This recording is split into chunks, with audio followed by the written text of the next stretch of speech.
Folks, Black Star Network is here.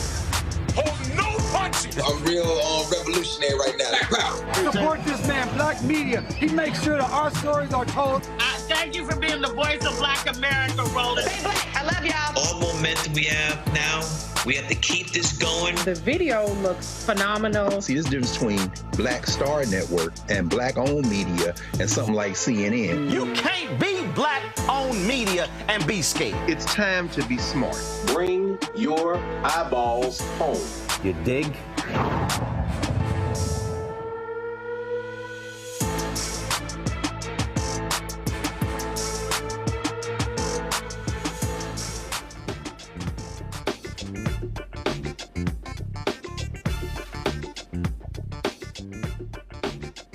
It's Monday, August 5th, 2024. I'm Dr. Ome Kongo Davinga sitting in for Roland. Here's what's coming up on Roland Martin Unfiltered, streaming live on the Black Star Network. Nebraska's Attorney General and Secretary of State are attempting to nullify two laws enacted by the legislature that restored voting rights to people who have completed their sentences. We'll discuss the case with the Sentencing Project's Senior Director of Advocacy. Black farmers get a monumental victory as they begin receiving payments from the $2.2 billion Discrimination Financial Assistance Program. A Black activist in Nevada gets pummeled with racist threats by white people as he is trying to get a petition signed. We'll show you what happened and hear him explain how it began. 10 years ago, Flint, Michigan got sick from its drinking water and the cover-up began. Tonight, we talk to a writer who's been covering the crisis since it began, reflecting on the government failures that created the issue. We'll show you Roland's conversation he had with civil rights attorney Ben Crump at this year's National Urban League Convention about the upcoming 10th anniversary of Michael Brown's death. And do you know what today is? It's our anniversary. Last year on this day, the infamous Montgomery Riverfront Brawl took place. Today, we'll look back at how the event unfolded, creating an unofficial holiday. It's time to bring the funk on Roland Martin Unfiltered, streaming live on the Black Star Network. Let's go. He's got it. Whatever the miss, he's on it. Whatever it is, he's got the scoop, the fact, the find. And when it breaks, he's right on time and it's rolling. Best believe he's knowing. Putting it down from sports to news to politics. With entertainment just for kicks, he's rolling. It's on go, roll, roll, y'all. It's Roland Martin, yeah. Rolling with Roland now. He's funk, he's fresh, he's real, the best, you know he's Roland Martin.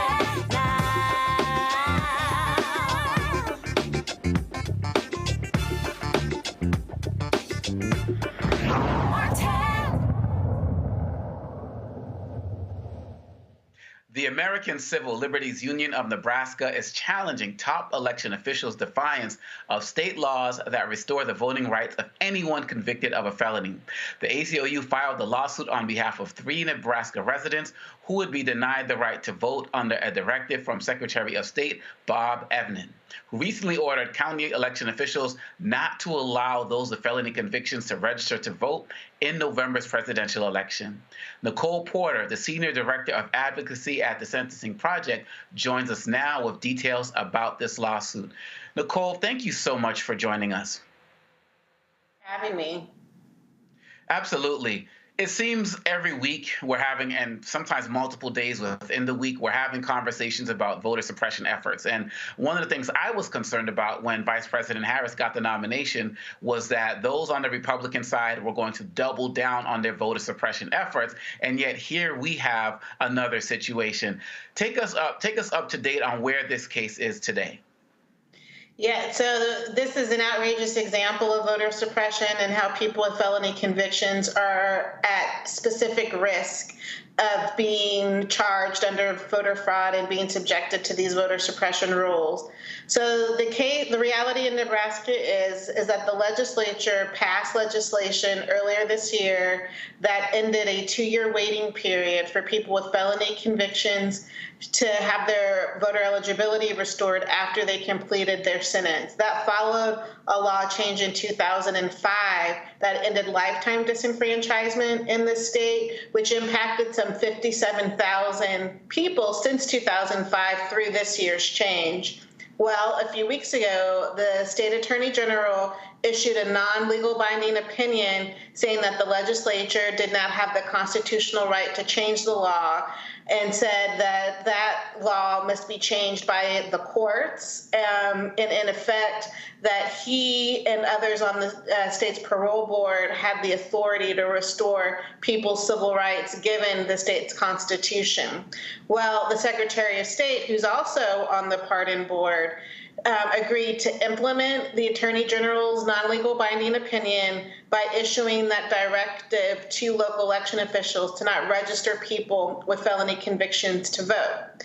Because of that, because of the state Secretary of State's unwillingness to comply with the law that was changed earlier this year, the ACLU of Nebraska filed a lawsuit last week to compel the Secretary of State to do his job, a mandamus lawsuit.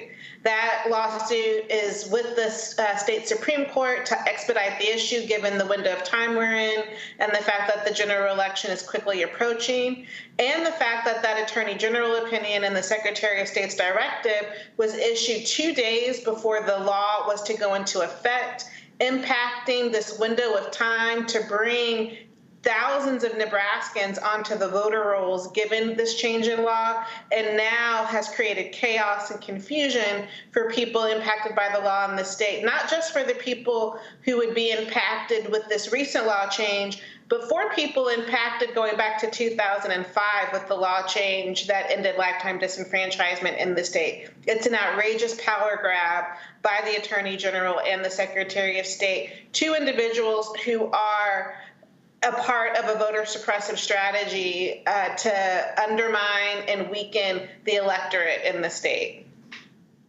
Now, my assumption is going to be that the Attorney General was there through much of this time before this, trying to work to change these laws. Do you think that it was strategically timed that they would challenge it at this particular time so as to make it so confusing so that this could not be resolved before the election? Because it seems like this is something they could have done months ago, if not a year or two ago, or even right after they implemented this change in the first place. Well, this legislation has been introduced year after year, dating back to as far as 2015. The Sentencing Project has been a national partner to state groups in Nebraska to change the law since then. But I think what's really outrageous regarding this is that not only is the Attorney General trying to undermine the law that went into effect in 24, but going back to 2005, so that's some 19 years ago, and didn't address at the time the fact that there was any constitutional challenge to the law that's been in effect for nearly 20 years. It's clear that the politics around supporting rights restoration have changed. There have been bipartisan support for these efforts in a number of states. The era of reform got kicked off in Texas with the Republican governor in the late 90s, and the fact that we're in this era of voter suppression where in states like Florida, Tennessee, and Texas, lawmakers have used voter fraud offenses to target people with felony convictions as a pretext for claiming that there's voter fraud happening, and that this is an example of expanding on that strategy, building on that voter suppressive strategy, just really reminds us how at risk, particularly people with felony convictions who are disproportionately Black and brown, are impacted by these voter suppressive efforts. Now, you brought up Florida, and that kind of leads to my next question. What are we going to be looking at? Are we going to be looking at things similar to what Ron DeSantis did, where people who have any types of convictions risk being arrested even if they were told to do the right thing? Are we looking at potential situations where people are going to be made an example of in terms of some police rolling up on their door with the video cameras running to try to intimidate others from trying to do the same? Is this what is possible given what's happened right now?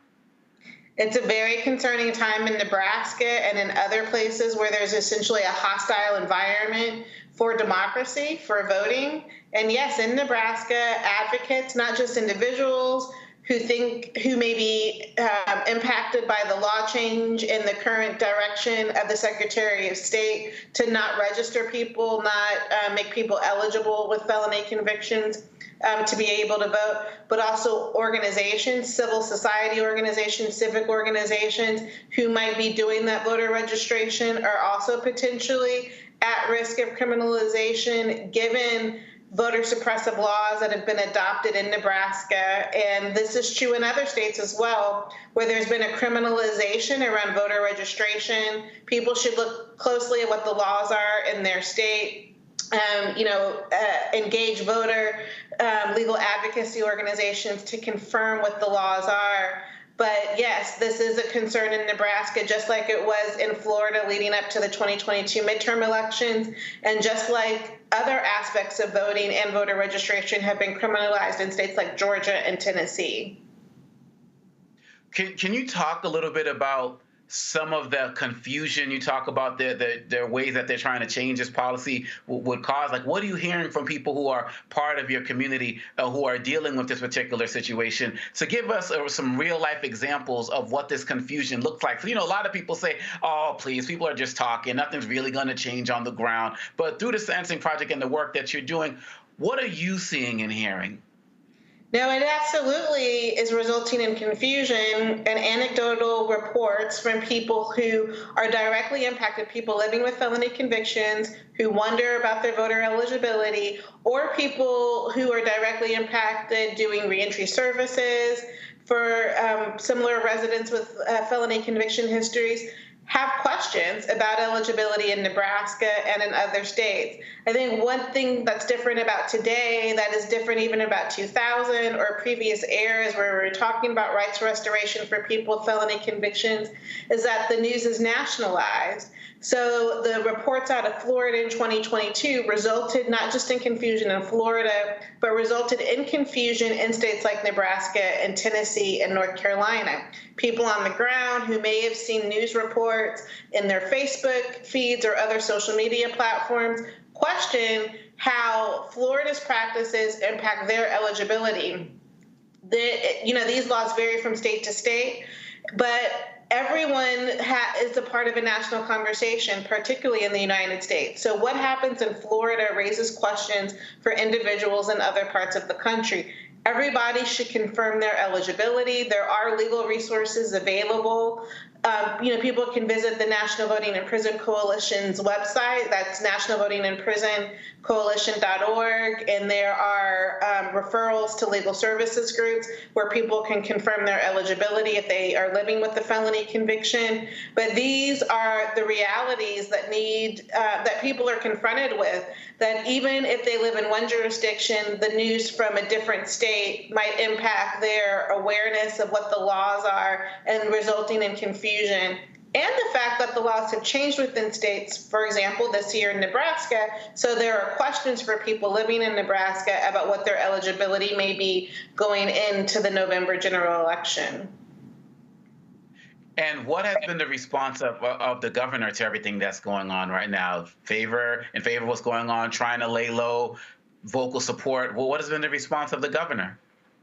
Well, the governor did not veto the bill, the underlying bill that is at question, that the Attorney General issued this non-legal binding opinion on, and that the Secretary of State has said that he will implement. But what the governor did not do was sign the bill, which signals, not enthusiastic support for the legislation and the governor's unwillingness to stand with those directly impacted by the legislation and other civic organizations within the state who worked so hard for so many years to advance the policy. So what we know is that the governor has been absent on this issue when it comes to standing alongside voting rights and pro-democracy and democracy defenders in Nebraska, and that this decision was put forward by the state's Attorney General and is being implemented by the state Secretary of State. Nicole Porter with the Sentencing Project, Senior Director of Advocacy. Thank you so much for bringing this to our attention, and please keep us posted so we can keep our audience posted as well. I will definitely do that. Thank you for your attention to this issue. No doubt. You take care. You too. And we will be right back. We'll bring in our panel and have this discussion and talk about it a little bit more. You're listening to Roland Martin Unfiltered on the Black Star Network.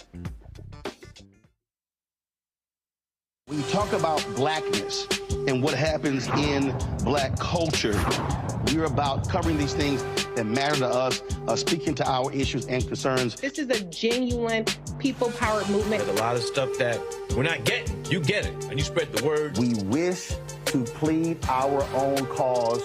Too long have others spoken for us. We cannot tell our own story if we can't pay for it. This is about covering us. Invest in black-owned media. Your dollars matter.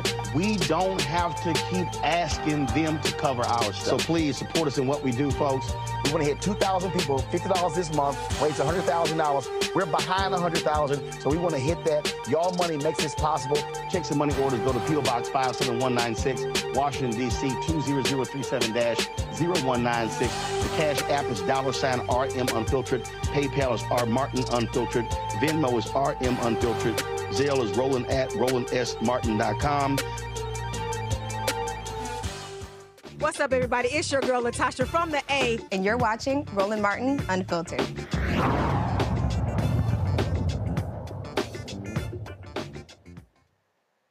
I want to bring in my panel right now, Dr. Julianne Malveaux, economist and author out of Washington, D.C., as well as Joy Cheney, founder of JOI Strategies, also out of D.C. Dr. Malveaux, I'm going to start with you. There's so many things I can ask you, but I'm just going to keep this simple. Here we go again.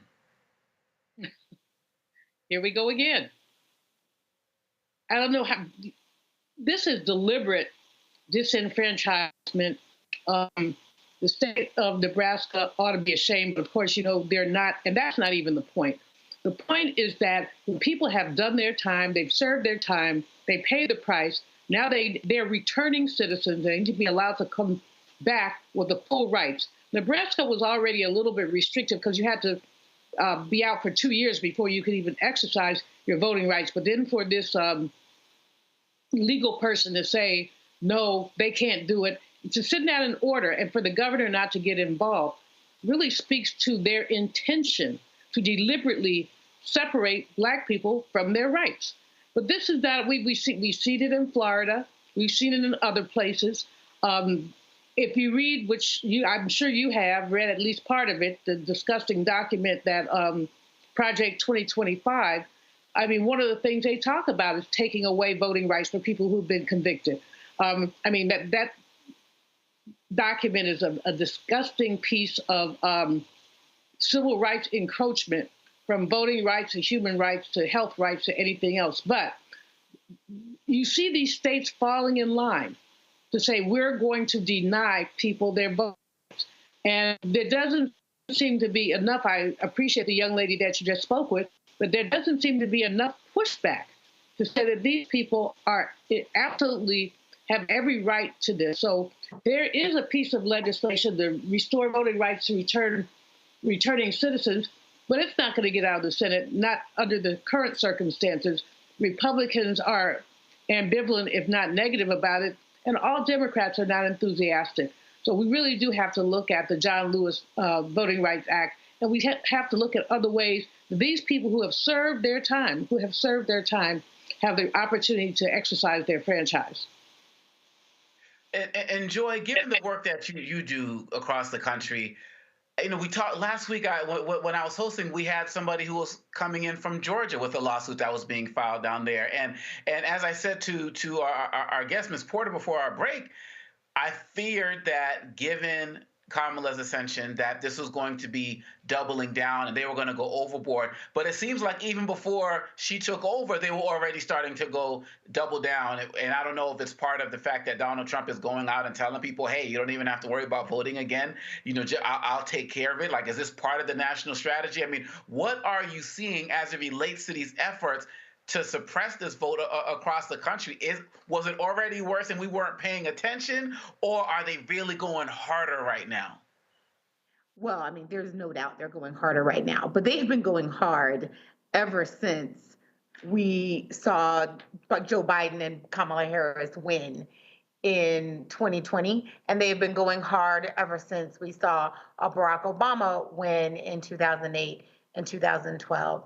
They're seeing a growing population of Americans who are not white Americans who they are concerned about.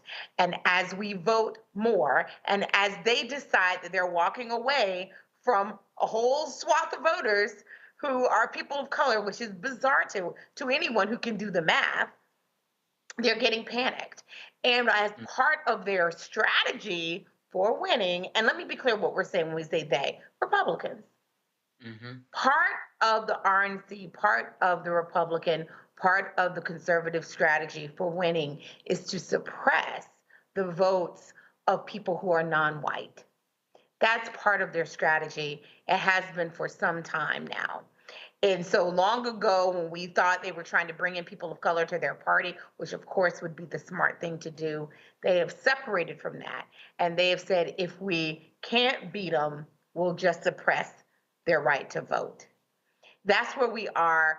You know, the felon disenfranchisement is part of that. There had been a surge of people who, for often religious reasons, were saying, how do you say we believe in second chances and redemption when people serve their time? You ought to allow them to reenter society. And also, we know that reentering society and getting the benefits of society is one of the things that reduces recidivism.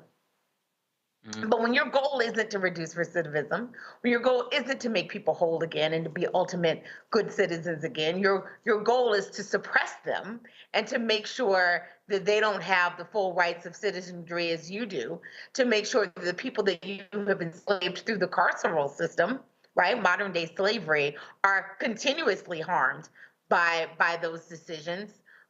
Then of course you're going to do everything you can do to prevent them from being full citizens and being able to vote. But what's really clear is that this is not the rule everywhere.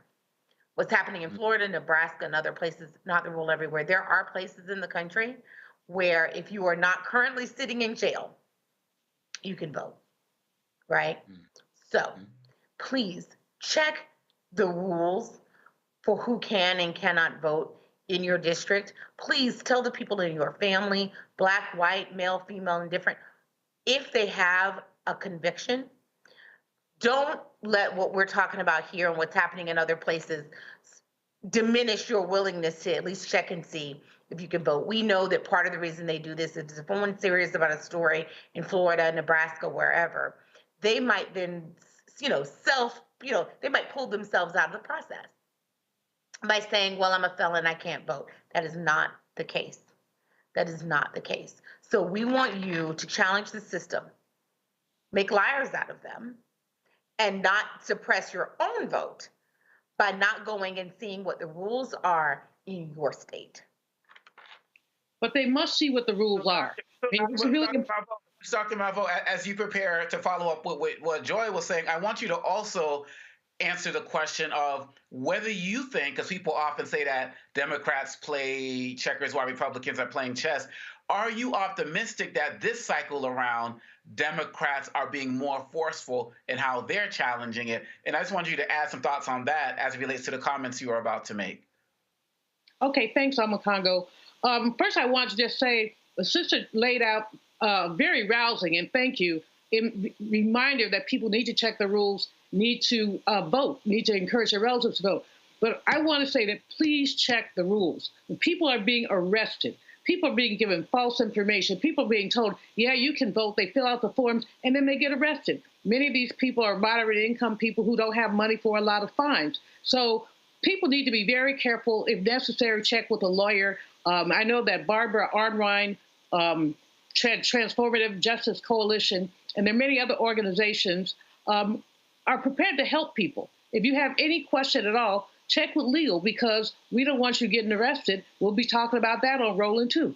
Now, regarding, I don't know that I'm pessimistic or optimistic, Omakongo, because these cases, what they have in common is voter suppression.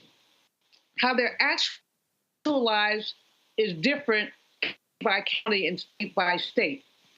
I have not seen, except for Arnwine and a couple others, I have not seen folks really go after these states that are suppressing the vote, that are preventing returning citizens from exercising their franchise. I just haven't seen it widespread. I'm glad that we're talking about it here today. And I know we've talked about Florida in the past, and some of the other states. And Joy is right. This is not everywhere. But I do think that Democrats would be well served if this were more of a national, if there were more of even just a grid that says in Florida you can do this, in California you can do that. Well, in California you can do anything. So I didn't say that about my home state. But basically, it would be useful to have a grid of some sort. It would be useful if law students were getting out into the community and saying, we want to help with this. So it is going to be a problem. And the problem is this election is going to hang on margins. It's going to hang on, people are talking today about who the vice president should choose for her running mate. And basically, each one of the three men she's considering might bring a percentage point or two. If we have an election that hangs on a percentage point or two, if a percentage point, or even half a percentage point, gets misdirected, that's going to be a problem. Remember, the former president won Georgia by 11,000 votes. So when we think about those very slim margins, we have to think about every single vote counting. No, you're That's right. Can I just say one other thing on that? Please. It is so critical. What Dr. Melville said is absolutely right. We are talking about slim margins here, and they know this. So if they can scare just a few of you, just enough of you into saying, well, I had a conviction, or some people overinterpret and say, I went to jail, or I had a misdemeanor, or what, they will overinterpret and they will take themselves out. Please do not do that. If you are not currently sitting in jail, I want you to check the rules. And even then, I still want you to check the rules for what happens if you can and cannot vote with your board of elections. With your board of elections. And yes, we've talked about many other orgs, but every place has a board of elections. We want you to check what the rules are in your area. And if you can vote, please do. There are some horror stories out there about people who are, arresting folks. But the reason they make the news is because they are so uneven and so unusual. I do not want us, sometimes when we talk about voter suppression, we inadvertently suppress the vote ourselves. The vast majority of you, when you go to the polls, you will be able to vote. You will be able to vote. You will be able to vote effectively. Yes, there are those who are trying to suppress your vote, and they're doing their damnedest, and they are making it harder. But still, the vast majority of you will be able to vote. If you arm yourself with the rules, with the tools needed, if you need an ID, bring it. If you need to sign your absentee ballot, do it. If you vote early, it makes it easier to address any issues that come up. We're heading towards the election, or a little more than 80 days out.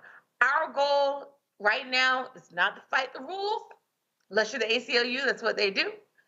But our goal is to arm the voters with what they need to vote. Do not let them cheat you out of your vote. Try it anyway. Check the rules. Most definitely. And we're going to stay on top of that on the Black Star Network. That's what we do. And I believe that if we keep doing that, we're going to continue to empower communities that are out there fighting back, playing chess, and maybe just trying to destroy the whole chessboard that the Republicans are trying to initiate with this voter suppression. We're going to keep talking about it on Black Star Network. We'll be right back with more Roland Martin Unfiltered on the Black Star Network. Hatred on the streets, a horrific scene, a white nationalist rally that descended into deadly violence. White people are losing their damn minds.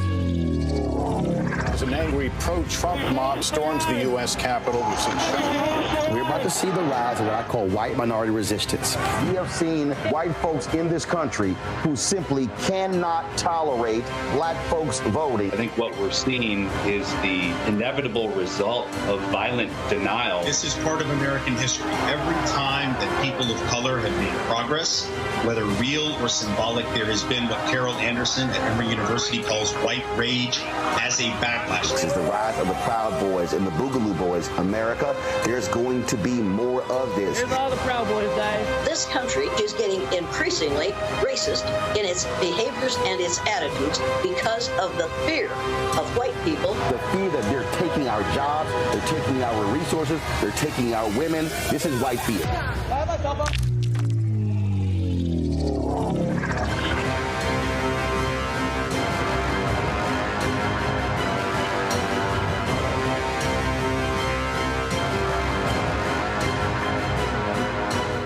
My name is Lena Charles, and I'm from Opelousas, Louisiana. Yes, that is Zydeco capital of the world. My name is Margaret Chappelle. I'm from Dallas, Texas, representing the Urban Trivia Game. It's me, Sherry Shepard, and you know what you watch. Roland Martin on Unfiltered.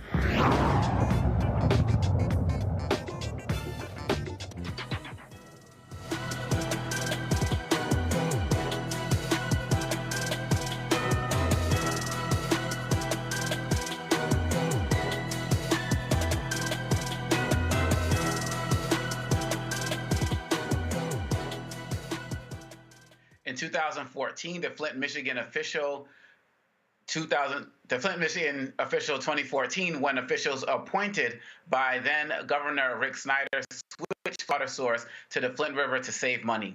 The water contained high levels of lead and bacteria, which flowed for 18 months, affecting Flint's predominantly black population and killing at least 12 people. To date, no one has been held responsible for the continuing crisis.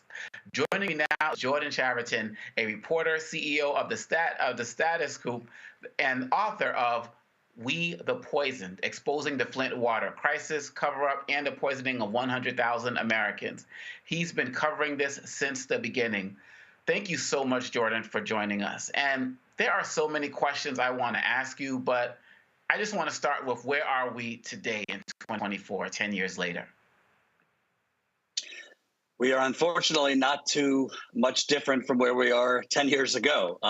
That might sound shocking, but despite the government's claims, there is still dirty water in Flint. I just spoke with residents today who have rashes, are getting discolored water in a lot of places in Flint.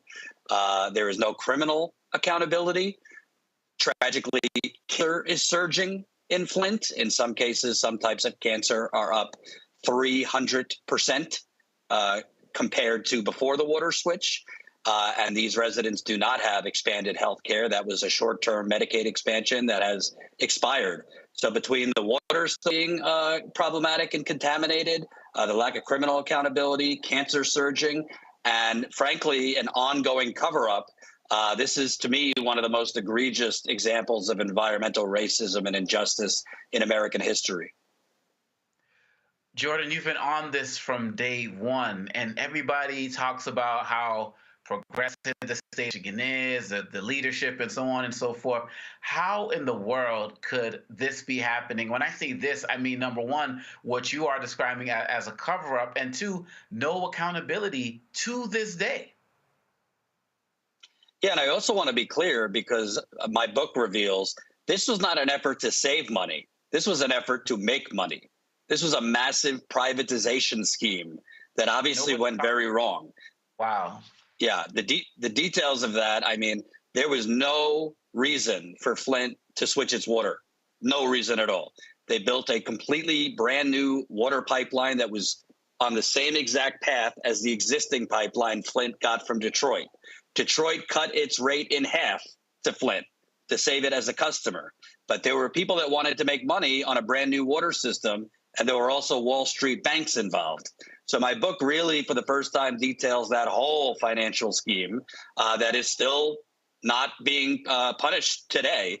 The other thing is, you know, the state put out the number that 12 people died. Well, my book will show you a lot more people than 12 people died, including all the people now dying of cancer.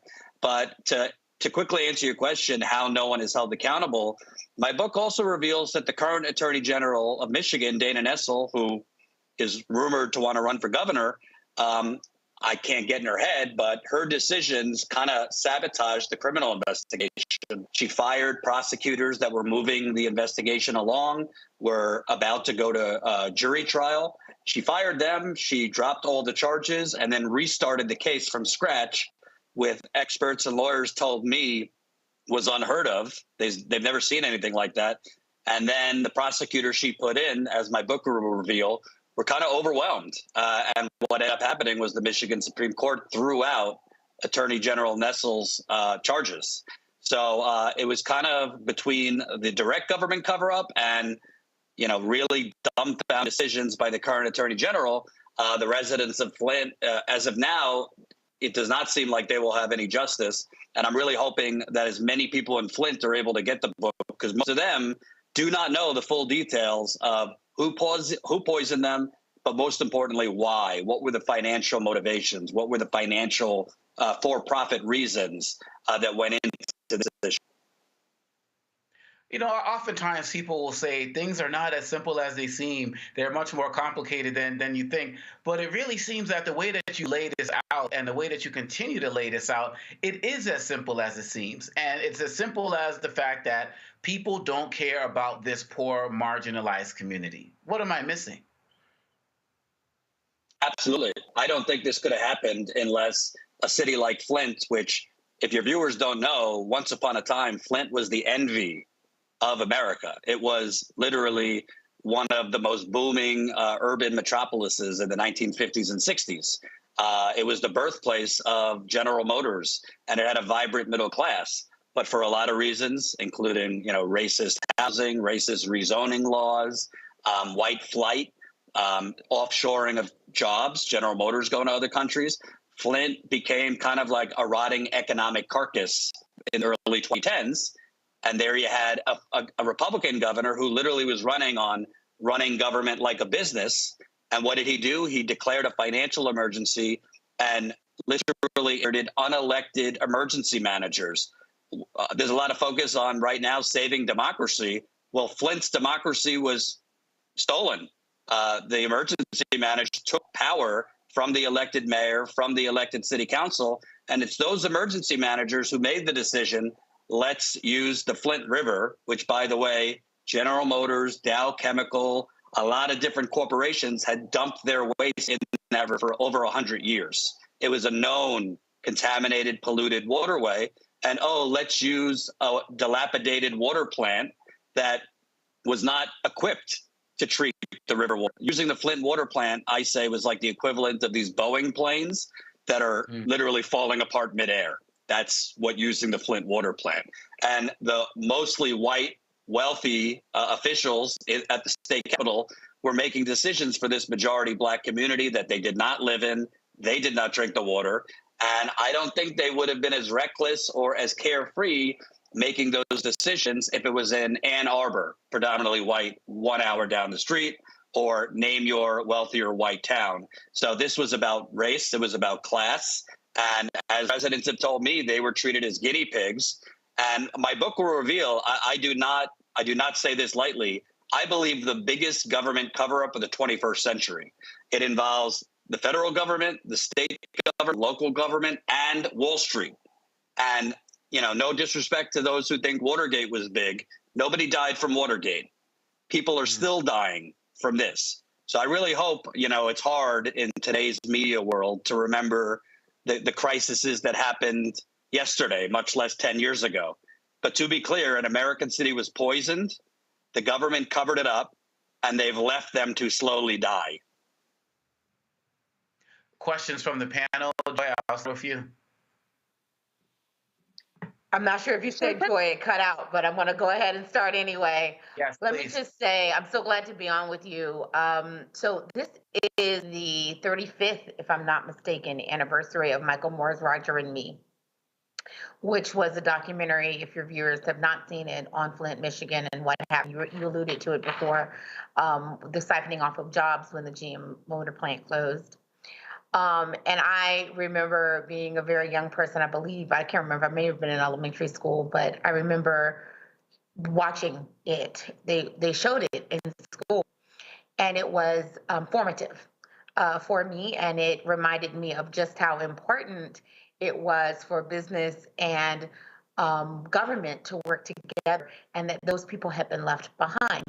So imagine, our devastation and their devastation to see that even after all of that attention, they were being left behind again with this Flint water crisis. And it's not just them. Obviously, there are things in other parts of the country as well, including Alabama and other places where we have significant environmental discrimination and water contamination. Interestingly, Michigan is also a place that we are all looking to see what's going to happen. Are Democrats going to win Michigan?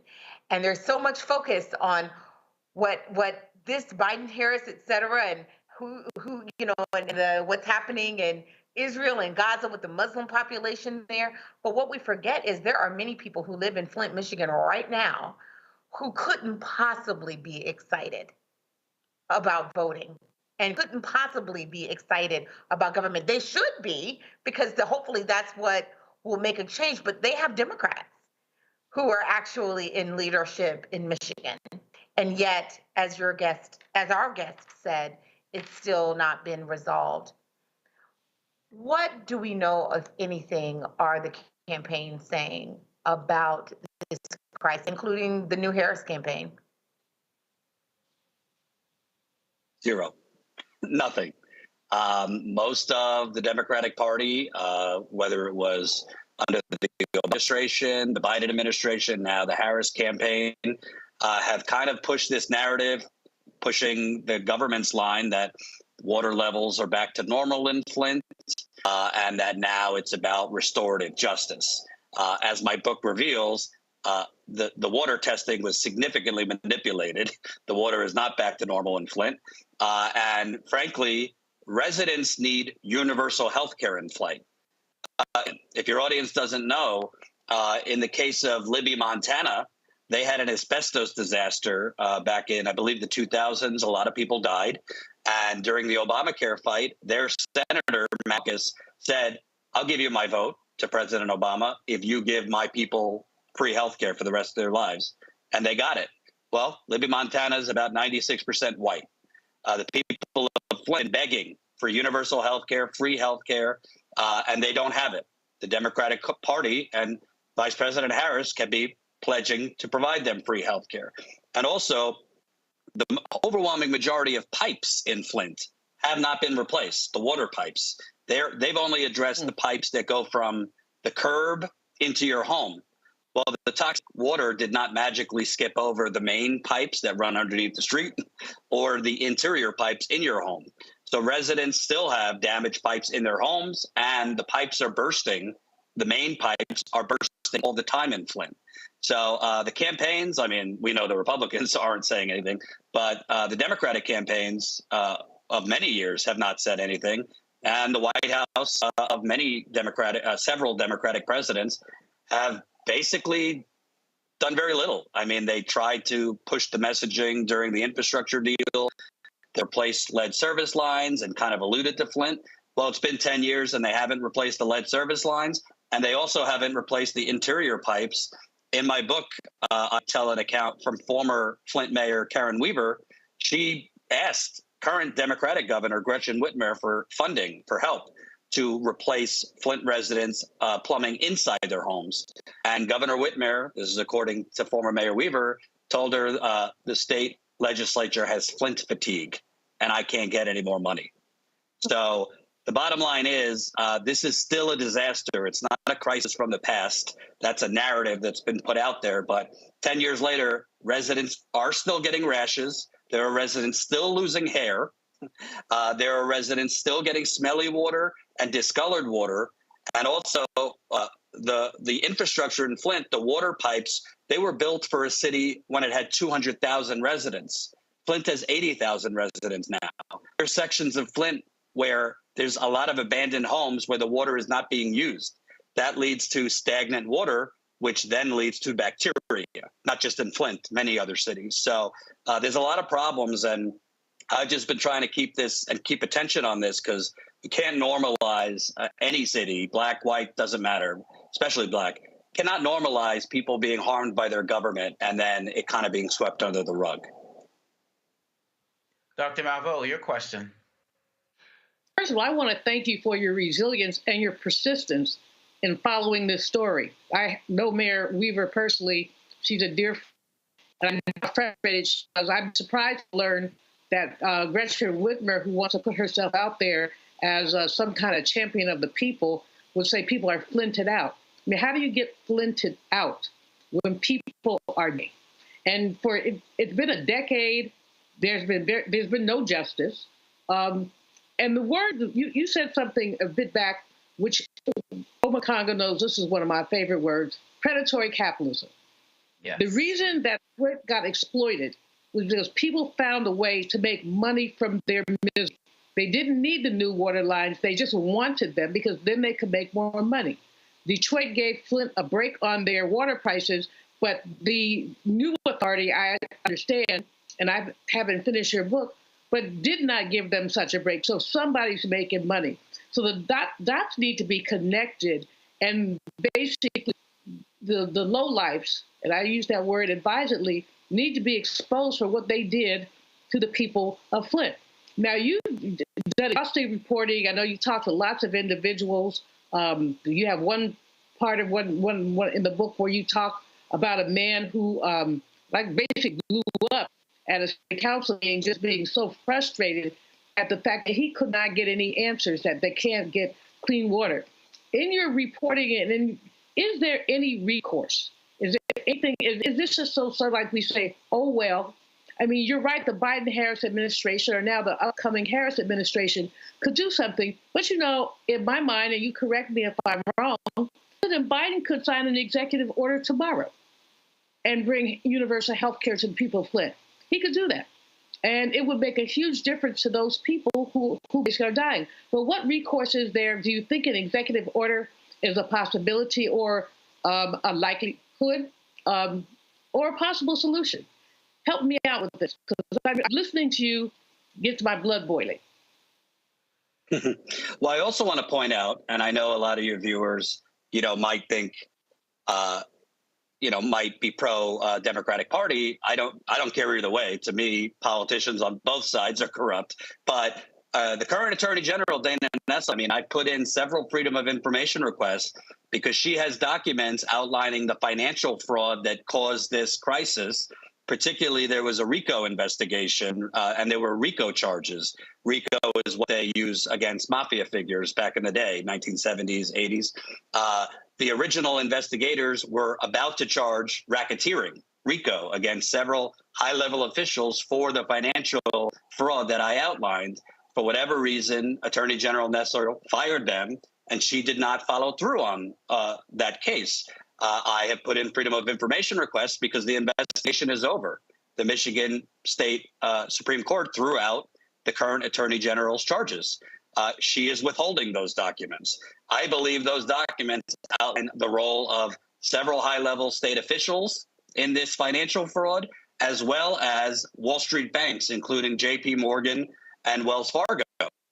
Important, there still is, if the financial fraud is exposed, I believe, and based on lawyers I've spoken with, there still are criminal charges that could be filed related to the financial fraud. That's why it's so important that the Attorney General, even if it's slightly redacted, release that information. So far, first, her office told me they didn't have the documents. Then suddenly they found them. And then she's not giving them to me. So that's number one. I believe there still could be criminal charges related to the financial fraud. Let's just say scam, to simplify it. Number two, President Obama, when he was in office, he did not declare a disaster in Flint. He declared a state of emergency. That's key, because a disaster means the federal government, basically, they could have sent the Army Corps of Engineers into Flint and dug up all the pipes And it would have happened not in 10 years, but probably a year.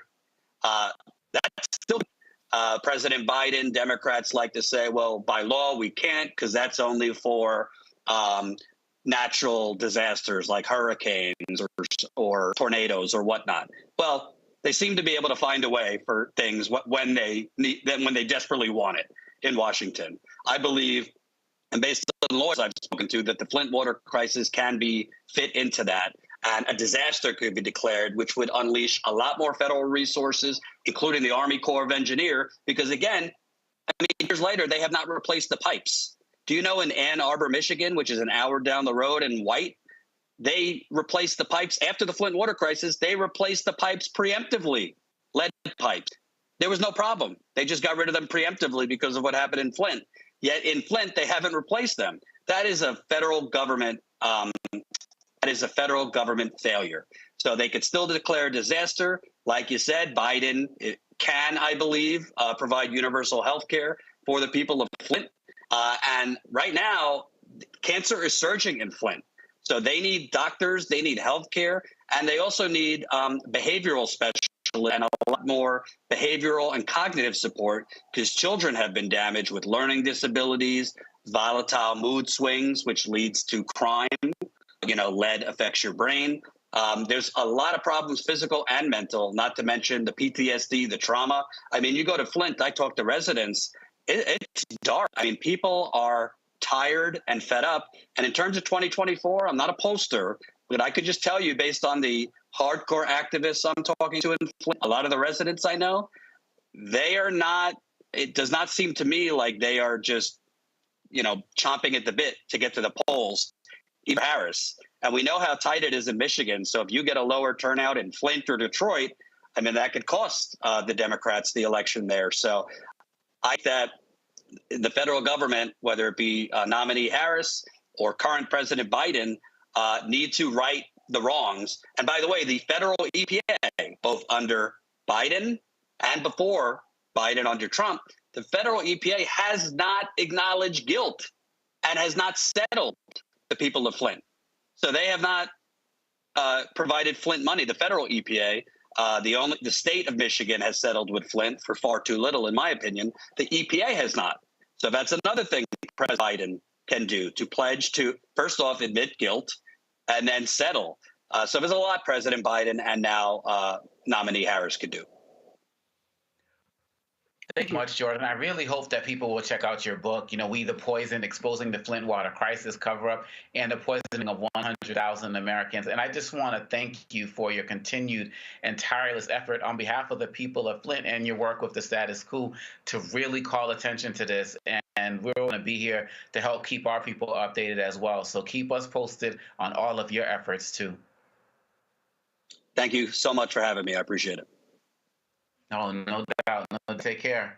And you all, we're going to be right back with Roland Martin on the Roland Martin Unfiltered on the Black Star Network. And don't forget, we're going to be talking about that 1 year later, the Montgomery Riverfront Brawl. Stay tuned. We're going to be getting in on that as well. We'll be right back.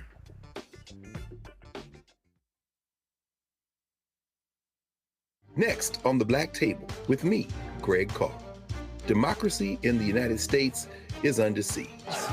On this list of bad actors, it's easy to point out the Donald Trumps, the Marjorie Taylor Greens, or even the United States Supreme Court as the primary villains. But as David Pepper, author, scholar, and former politician himself says, there's another factor that trumps them all and resides much closer to many of our homes. His book is Laboratories of Autocracy, a wake-up call from behind the lines. So these state houses get hijacked by the far right, then they gerrymander, they suppress the opposition, and that allows them to legislate in a way that doesn't reflect the people of that state. David Pepper joins us on the next Black Table, here on the Black Star Network. Fanbase is pioneering a new era of social media for the creator economy. This next generation social media app with over 600,000 users is raising $17 million, and now is your chance to invest. For details on how to invest, visit startengine.com/fanbase or scan the QR code. Another way we're giving you the freedom to be you without limits. Hi, everybody. I'm Kim Coles. Hey, I'm Donnie Simpson. Yo, it's your man Dion Cole from Blackish, and you watch Roland Martin, Unfiltered.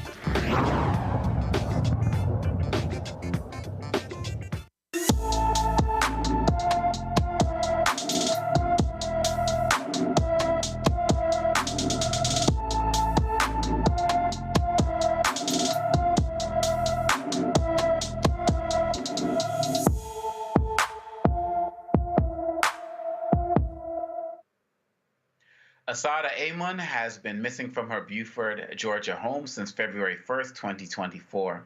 The 16-year-old is 5 feet 2 inches tall, weighs 115 pounds, with black hair and brown eyes. Anyone with information about Asada Amon should call Gwinnett County, Georgia Police Department at 770-513-5700. The Biden administration paid out more than $2 billion in direct payments for Black and other minority farmers discriminated against by the U.S. Department of Agriculture. According to the USDA, more than 23,000 farmers were approved for payments ranging from $10,000 to $500,000. Another 20,000 who planned to start a farm but did not receive a USDA loan received between $3,500 and $6,000. USDA Secretary Tom Vilsack told reporters that the aid is, quote, not compensation for anyone's loss or the pain endured, but it is an acknowledgement by the department. Unquote. That's a very interesting statement. The USDA has a long history of refusing to process loans from Black farmers, approving smaller loans compared to white farmers, and in some cases, foreclosing quicker than usual when Black farmers who obtained loans ran into problems.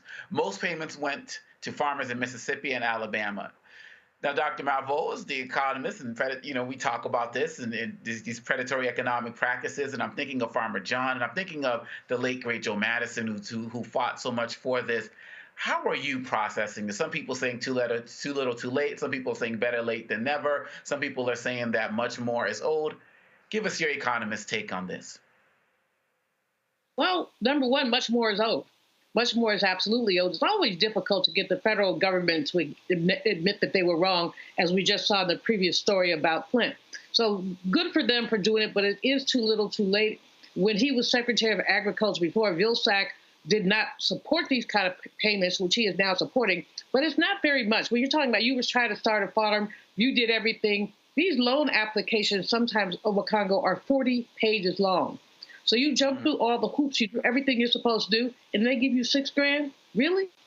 So there are economic ways that we can measure missed opportunity. There are ways that we can measure, but for their racism, this might have happened. We know that in terms of land, that we as a people have lost so much land. We have only 1% of the land that we had in, I think, 1910.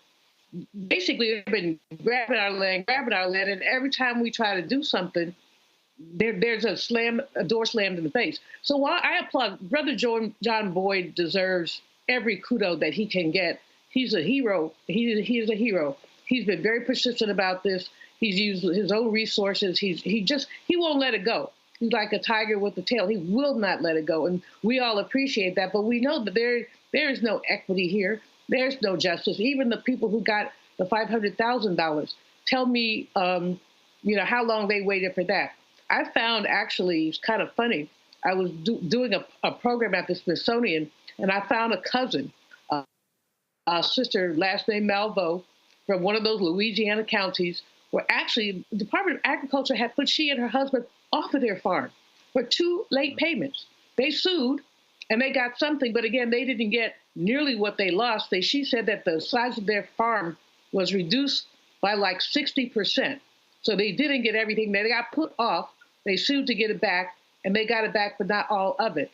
So, I mean, it's the way that Black people are treated in this country is shameful. And while everybody's celebrating, and I am too, the fact that we have a presumptive Black president, let's be clear. Structural racism is not going to go away. We have to keep fighting. We have to put these folks on blast. And so, as I said, all 3 of the things you said at the beginning, not enough, too little, too late, about time. All of those things are true, but even more true is there is no economic justice. And that's what people are really looking for. We look at the wealth gap, Omekongo, and we think about how the wealth gap affects the way that people live, what you have less access to because of the wealth gap. When you think about that, then you understand the extent of the damage that's been done to our people. And 6,000 here, even 500,000 there is not enough to compensate for that. Absolutely. And Joy, real quick before we go to our break, something about this comment bothered me, that Tom Vilsack would say that the aid is not compensation for anyone's loss or the pain endured, but it is an acknowledgement by the department. Why is it so hard to acknowledge Black people's pain? Because they don't want people saying they're giving out reparations. They don't want, and their lawyers review that. It's BS. Excuse me, I don't want to offend anybody. It's offensive. Dr. Bravo, you know, that's, go ahead, keep going. You know. I wrote the part, be unfiltered, sister. It's bullshit, okay? And we know that. And so we have to be really clear. No matter who is in the White House, we have to be 100% clear-eyed that we will be looking for results for our votes. If we're voting for you, we don't want to get to the end of 4 years and still have a Flint water crisis. We don't want to get to the end of 4 years and have to play around the edges around acknowledging the pain of Black farmers and dealing with other economic matters. We need results. And frankly, kudos to the Biden administration for getting here, because we didn't know. I mean, this is a long story, right? That really has spanned almost the full 4 years. So we didn't know where we would be. So we're glad to be here. Thank you for what you've done, but it's not enough. We thank you. It's not enough. And frankly, it's deserved because Black people have been voting and have been investing in the Democratic Party. Of course, this should have been the party that should have made sure that we got some recourse and some reparation or some payment for Black farmers. But $2 billion is just simply a drop in the bucket to what is lost. And that is also, I know we're going to break, why we have to talk about history in this country, why the 1619 Project.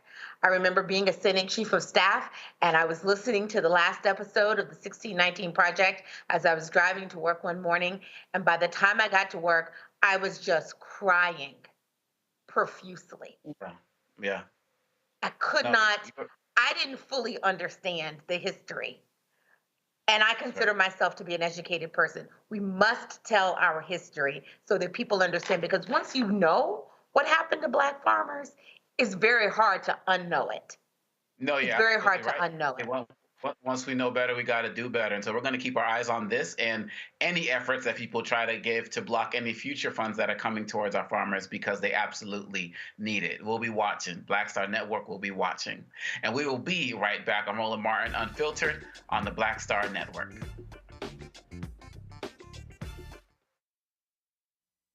Good job, good pay, good life. Would you be willing to walk away from it to achieve real wealth? Well, that's exactly what this woman did. And boy, did it pay off. Once you make the decision that this is the direction that you're going to go in, I do believe that there's power in having a decided heart. Hear her story on The Next Get Wealthy with me, Deborah Owens, America's Wealth Coach, on Black Star Network. Hello, I'm Jamia Pugh. I am from Coatesville, Pennsylvania, just an hour right outside of Philadelphia. My name is Jasmine Pugh. I'm also from Coatesville, Pennsylvania. You are watching Roland Martin Unfiltered. Stay right here.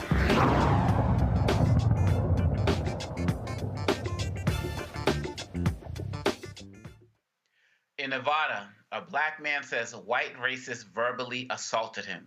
Rick Johnson said he was trying to collect signatures on a petition to lower attorney fees at a hot August night event in Virginia City when nearby attendees targeted him with racist language. Take a look. Keep talking. And where the tree at to hang people at? Where is that? Where is the hanging tree at? In your backyard. Gentlemen, can I please? No, no, no. He just said there's a hanging tree down there to hang people like me. That's racist. That is. That is racist. Y'all go take his back and he's being racist? Crying motherfucker. He's a crying motherfucker. You know what? That is fucking horrible of you. He's just as human as I'm doing a job and I did not disrespect you, not once. Oh, man. Come on. Get out of here. Get the fuck out of here. You, man, you know what? Fuck you and I'm not leaving. Make me leave, motherfucker, because I can't take... I don't make trash. I burn it. That's 5th grade. And y'all laughing at this? And y'all laughing at this? This is what y'all like? This is what y'all like? We love it, man. We love it. You love it? Get your fatty flag on, man. Come on. Get your fatty on, man.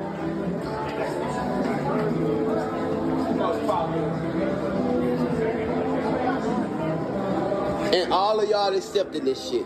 That's right. That's right. We do. Hey, man, I'm having a great day. I'm having a great day. I love it. Fuck all of y'all. And I'm going to stay right here because y'all don't scare me. You got to suck me. What? Got to do what? I'm built like a lemon. You got to suck me. If this is the way that you're talking on camera to me, sir, and I never disrespected you until you disrespected me. Oh, candid camera, actually. I'm going to be on the 5 o'clock news. No, I'm going to be on How. I thought you said you had a job. I got a job. Well, go do it. Man, fuck you. You do it. Oh, hey. Just go do your job. You do your job. I'm doing it. Why are you going to say fuck you to everybody? He said fuck me because I can say fuck you too. What the fuck you mean? He's being fucking racist to me, man. Get the fuck out of my face. Get the fuck out of my face. Who the fuck are you? Jesus Christ. I don't give a fuck. Fuck you too. The fuck?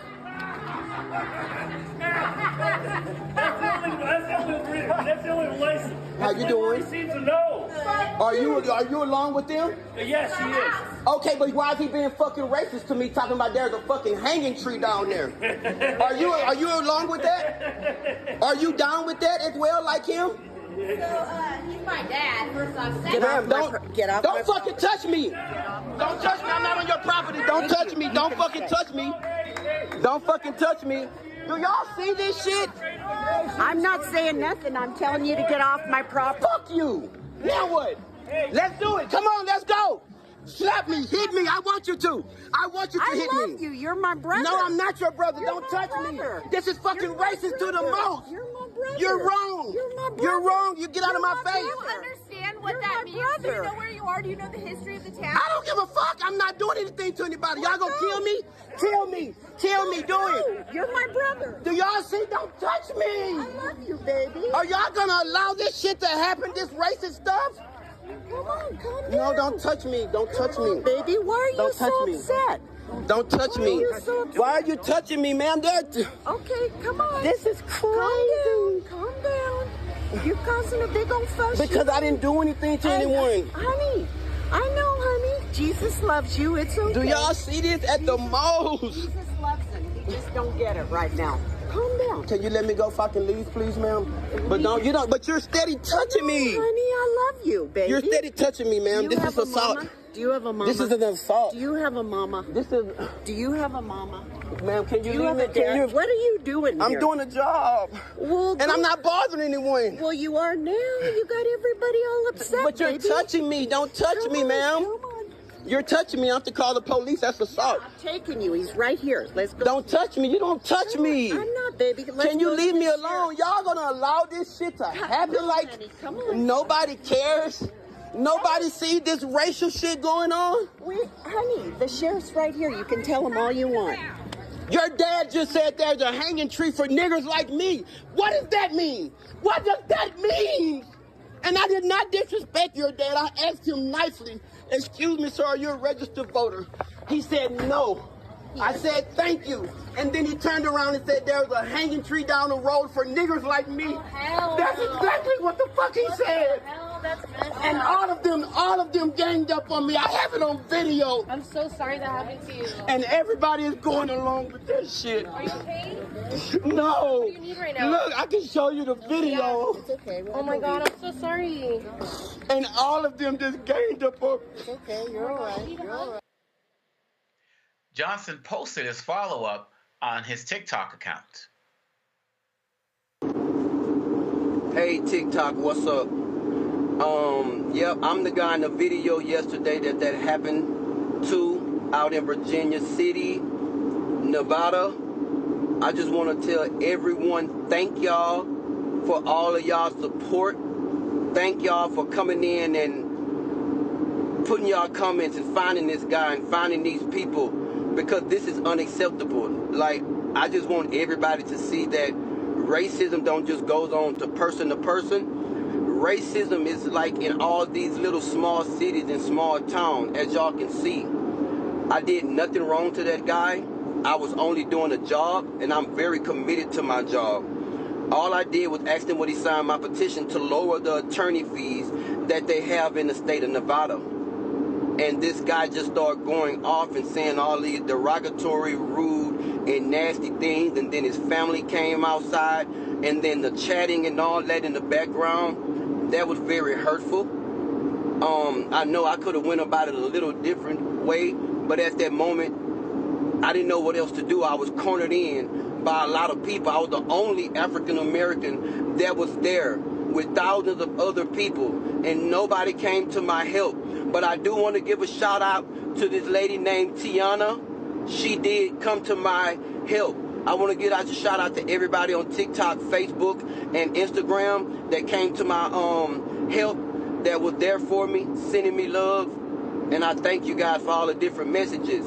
I gotta go, I gotta get back to work, but I will go live and go into more detail of what happened, so you guys can know the more detail of everything. So I thank you guys, and y'all have a wonderful and blessed day. Nevada's Attorney General Aaron Ford issued this statement. My office is aware of the hateful racist incident caught on camera in Virginia City, one of Nevada's most storied platforms. Individuals are shown verbally harassing a black man and apparently referenced a hanging tree during their aggressive interaction with him. As Nevada's Attorney General, I wholly condemn their actions. Such hate does not represent the values we hold here in Nevada, and it should not be countenanced. Accordingly, I have reached out to Sheriff Cullen to offer my support in his office's investigation into this matter. I am proud to be a Nevadan, as are the employees from my office who reside throughout our state, including those living in and around Virginia City. Nevada is rich in diversity with people from different backgrounds, and I know us to be welcoming and kind. Many have already voiced their disgust in the actions that took place. I encourage the others to do likewise. Denounce the racism displayed in the video. That is from Attorney Ford. And now Virginia City officials also released a statement. Earlier this weekend, an incident occurred in which a visitor was harassed during an event, and comments were made that were hateful and racist.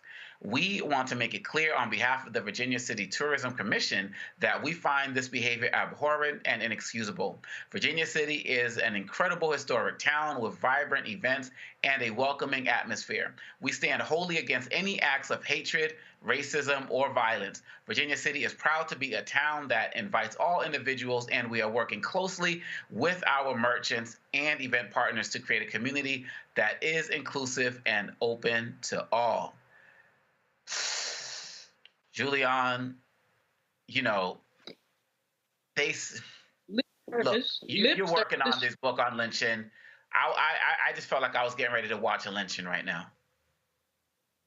I know. No, the whole thing was ridiculous. And to say they have a tree to hang folks, I mean, I don't, you know, the brother has a right to be there. Any of us has a right to be anywhere. But it makes my, you know, it makes my skin crawl what he endured. And the fact that these folks were proud, laughing, proud of themselves, that's what happened at lynchings, Omakongo. That's what happened at lynching. People left church and took their little children to watch a lynching, and then stood under the body, smoldering body, because half the time they lit the body on fire to cut off toes and fingers and macabre relics of the lynching that they had just enjoyed on their way out of church. that reminded me at some level of some of these lynchings that I've read about, just the raucous nature of the conversation. And even the woman coming out every time, God loves you. Go away, go away, go away. That's your daddy? You never mind. I'm not going to talk about the girl's daddy. Yes, I am. No, I'm not. But bottom line on Mokongo, unfortunately, now Virginia City was a city in Nevada where I believe that movie or that series Bonanza was set. Remember Bonanza? Mm-hmm. And they did hang people. They didn't just hang black people. They hung horse thieves and robbers. Lynching was a part of life. The fact is that most people lynched were black people. But if you found a cattle rustler, you might hang him too. So the fact that they had a hanging tree is not unsurprising. The fact that the hanging tree was mentioned in the same context as a racial slur. And then this man was hounded, people get in his face. I could see how he felt cornered. He was probably frightened for his life. But this is America, folks. This is America. And Joy, one thing I caught from there was, yes, those men were older, and people expect a lot of the racism from the older people. But one of the younger women said something to the effect of, "Do you know what town you're in?" Like, basically, exactly. In my opinion, you know what's about to go down. How did you see that, Joy? It's so funny. Like, I had many different emotions. First of all, I do not expect older people to be racist. I don't just expect that, and I certainly don't accept that. So we need to put him on blast, and we need to show his face. And anyone in his family who is not addressing his issues is a problem. 2, the woman who came out, I'm not sure if she was trying to protect him by saying, "Do you know where you are?" Or if she was trying to gaslight him. I'm thinking it was a little bit of both, which is disturbing. If she had a sense that, well, at least if I'm on camera, let me be seen as trying to placate the situation. But it wasn't placating the situation, because instead of focusing on him, she should have been focusing on the other people in her town. And I don't believe that ultimately she was trying to protect him. I think she was trying to protect them. Yeah. So but however you swing it, it was a problem. I am wondering how much alcohol was involved, because that was just a very raucous crowd. And this is a relatively small city. The brother's just trying to get petitions. So have they been drinking? Have they been drugging? Not to make an excuse, but I'm just looking at them and saying, really? Yeah. Also, the dynamic here with a white woman touching him. Yeah. And you could feel his fear. Part of the reason he was backing up. Now, if she had touched me, I might have engaged differently. You know what I'm saying? If she had touched Dr. Malveaux, I might have engaged differently. No, you're absolutely right. What would I have done? We got to break, but that point where she walked up to him, I was like, please don't push this woman, because it would have been over as people started to surround him. So we absolutely have to keep an eye on this.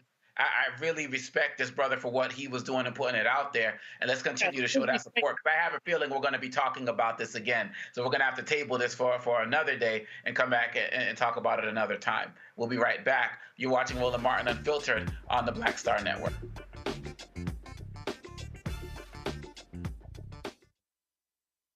On the next A Balanced Life with me, Dr. Jackie, think about for a moment some of those icky behaviors that you display every now and then. Are you a petty Betty or a crabby Kathy? Where do those less than attractive traits come from? We all have them. And more importantly, how do we get rid of them to make certain that they don't infect other people? Pettiness is something that we all carry. It's just make sure that you carry it well and you don't use it to intentionally hurt. On the next A Balanced Life with Dr. Jackie on Black Star Network. Hello, I'm Marissa Mitchell, a news anchor at Fox 5 DC. Hey, what's up? It's Tammy Roman, and you are watching Roland Martin Unfiltered.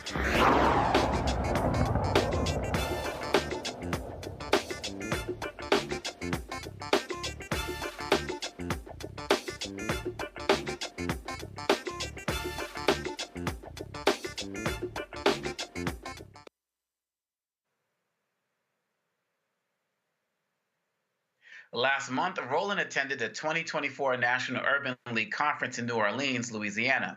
There, he caught up with civil rights attorney Ben Crump and had a discussion about the upcoming anniversary of Michael Brown's death and the impact of how he died and how it left an impression on the entire country.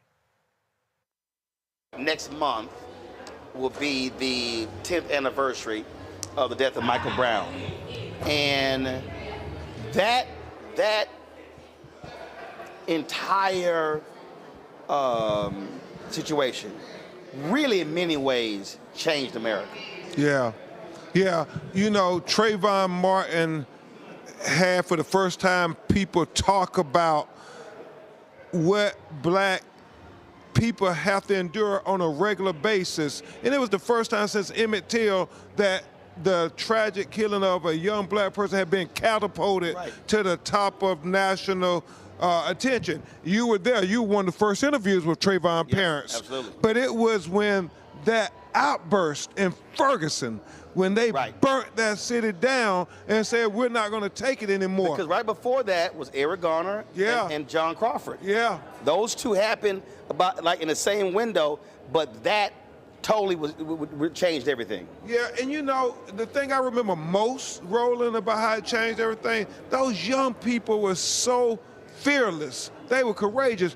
Roland, I remember they had a young kid who had his nose at the edge of the AK-47, the assault weapon of the National Guard, and they were fussing and cursing him out. I'm like, hey man, if his finger slipped, you gone. And they was like, it don't matter. If we don't do this now, when these cameras go away, they gonna kill us anyway, so let's let them see what they doing to us when the cameras are here. And I had never saw anybody that convicted to say, we refuse to be silent anymore. And what I remember, the night the DA, I've seen you, I've never seen you that dejected and emotional. That was, when that DA chose not to indict and made that announcement, I can still remember how you looked in your response. And Roland Martin, the reason you were so aggravated was they didn't even get a chance at justice. And you had 35 black people in the community say he had his hands up, but they chose to believe the narrative of one white police officer who said that, no, he was charging that meant I was in fear of my life. So it meant that black people, we don't even matter.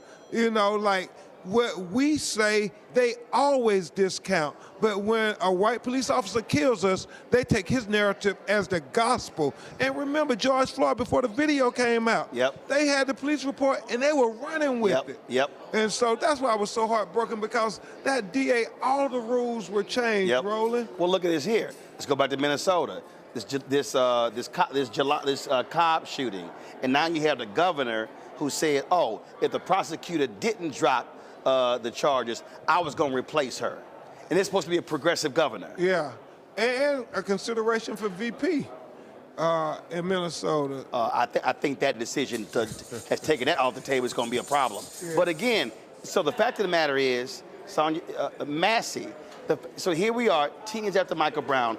We are still dealing with this, which is a reminder to people that the battle continues. We are still dealing with trigger-happy cops who see us as threats, and we've got to keep fighting to hold them accountable. Yeah, and Roland Martin, I know we're going to talk about this one a lot, because I don't take for granted, just because they brought charges, that he's going to get full justice. Laquan McDonough, right there in Illinois, has 16 counts, and they convicted him, and the judge gave him 7 years, and he got out in 3 years and 2 months. The cop that shot Terrence Crutcher. Yeah, I mean, they just get slaps on the wrist, and so this is the worst police shooting video ever. Ben, I've had to air a lot of them. It was hard for me to air that one. It was so hard. She was boiling water. Yeah, and she said, I rebuke you in the name of Jesus. How can you get mad at that? Right. And she said, sorry, sir, sorry. That was her last word before the bullet shot her right under her left eye. and it was in a downward trajectory, as we discussed in the autopsy today, to show that Roland. He was in a downward position. He had absolutely no fear. Right. Well, first of all, there was a couch, and she's on the other side. Oh, she was going to douse me with hot water. And he had to walk around the counter to get a better shot. So, Roland, just like George Floyd video galvanized people in our black community, I think this video is going to galvanize people in our community to go vote and make Kamala Harris the first black woman to be president. First woman to be president. And first woman to be president, because Sonia Massey blood is on this ballot. And the vice president reached out to the family of Sonia Massey. We talked for almost 35 minutes. Wow. And even when her staff and everybody was trying to get off the phone, she kept talking. And that's why I love Kamala for many reasons. Obviously, we all are dear friends. But Kamala calls me on every one of these cases. I mean, no matter how busy she is, and you know she was busy this week. Right. And she thanked me for, apparently, she heard what I said on Win with Black Men, right, that you did masterfully, King. Appreciate it, baby. And so and she was very happy, because us black men now got to kill this rumor about we not standing with her. And you led on that, brother. I do want you to speak to this here, because I think Biden, folks, they have not done it enough. This is the most aggressive Department of Justice Civil Rights Division since Robert Kennedy, and they won't talk about it enough. The cops that they put in jail, the wardens, the jailers, the hate crimes, the patterns and practice investigations, the fighting redlining. Yeah. I'm like, y'all, you have success story, tell it. You know, I'm smiling because I'm thinking about our brother Plies, who say, hey man, y'all don't know how to brag. Right. Can y'all just learn how to brag on everything you're doing? But I go to the DOJ. Our sister, Kristen Clark, right, who you emceed her lawyers committee for civil rights when she was executive. Kristen Clark is doing extraordinary things, man. She is what we dreamed about, being at the Department of Justice over civil rights, because she is not holding back. She said, I came here for a purpose. I'm not worried about the next year whether I get to be Attorney General. Right. She said, no, I'm going to do the right thing. George Floyd, charged, convicted. First time, and Ahmaud Arbery, first time in Georgia history, charged, convicted. First time in the history, federal charges brought against a police officer for killing a black woman. Tyree Nichols, she brought charges. I mean, other than Robert Kennedy, she has done more than any other assistant attorney general. And if I had my way, Robert Kennedy was pushed to do it. She walked in. Man, call me on Sonia Massey. We don't have to call her. When she sees it, she wants to know whether any of these other complaints by black people. That's how focused she is on saying we're going to hold up civil rights for all Americans. So for all the people, Ben, who are upset that the George Floyd Justice Act was never passed, Tim Scott, I want people to understand, even though that did not get passed, that this DOJ has been putting in the work. Man, in a phenomenal way. They put in so many cases that you would never know about, talking about environmental racism and environmental justice with our brother Donald Regan. She's working hand in hand with him.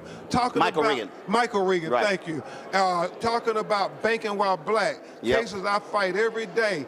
It's her Department of Justice who keep collecting the data, making them turn over the information, because you can't tell the federal government no, but when they get it, she doesn't keep it to herself, Roland. She puts it out in the public so we can use it for our litigation and say, hey, banks, we're not asking you to do anything special for black people, but just give us access to capital too. Right. Because like the Fearless Fund, y'all, economic freedom makes all the other freedoms that much more attainable.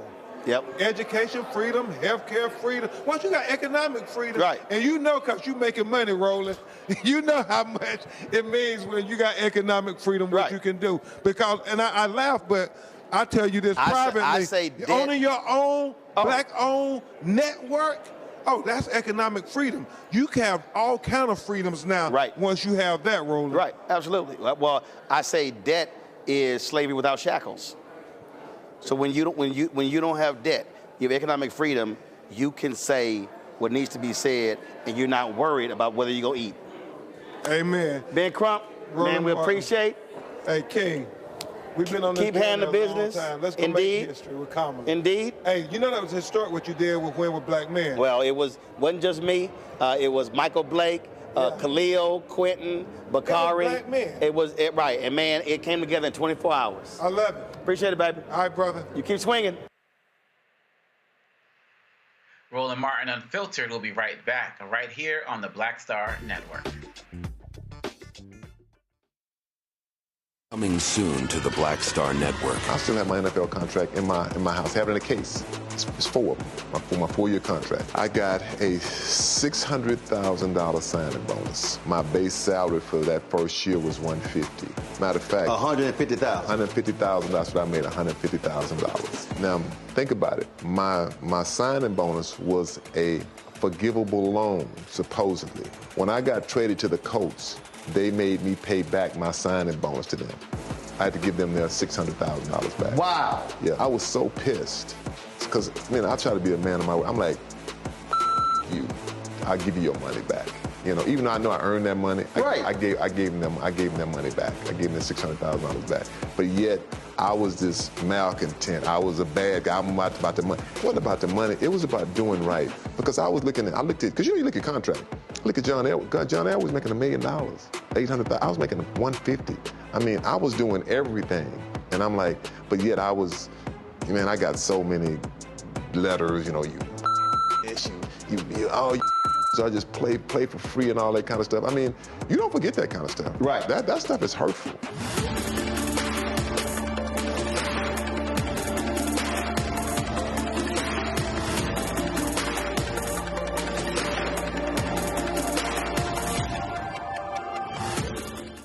Hey, yo, what's up? This is Mr. Dalvin right here. What's up? This is KC. Sitting here representing the JODECI, that's Jodeci. Right here on Roland Martin Unfiltered.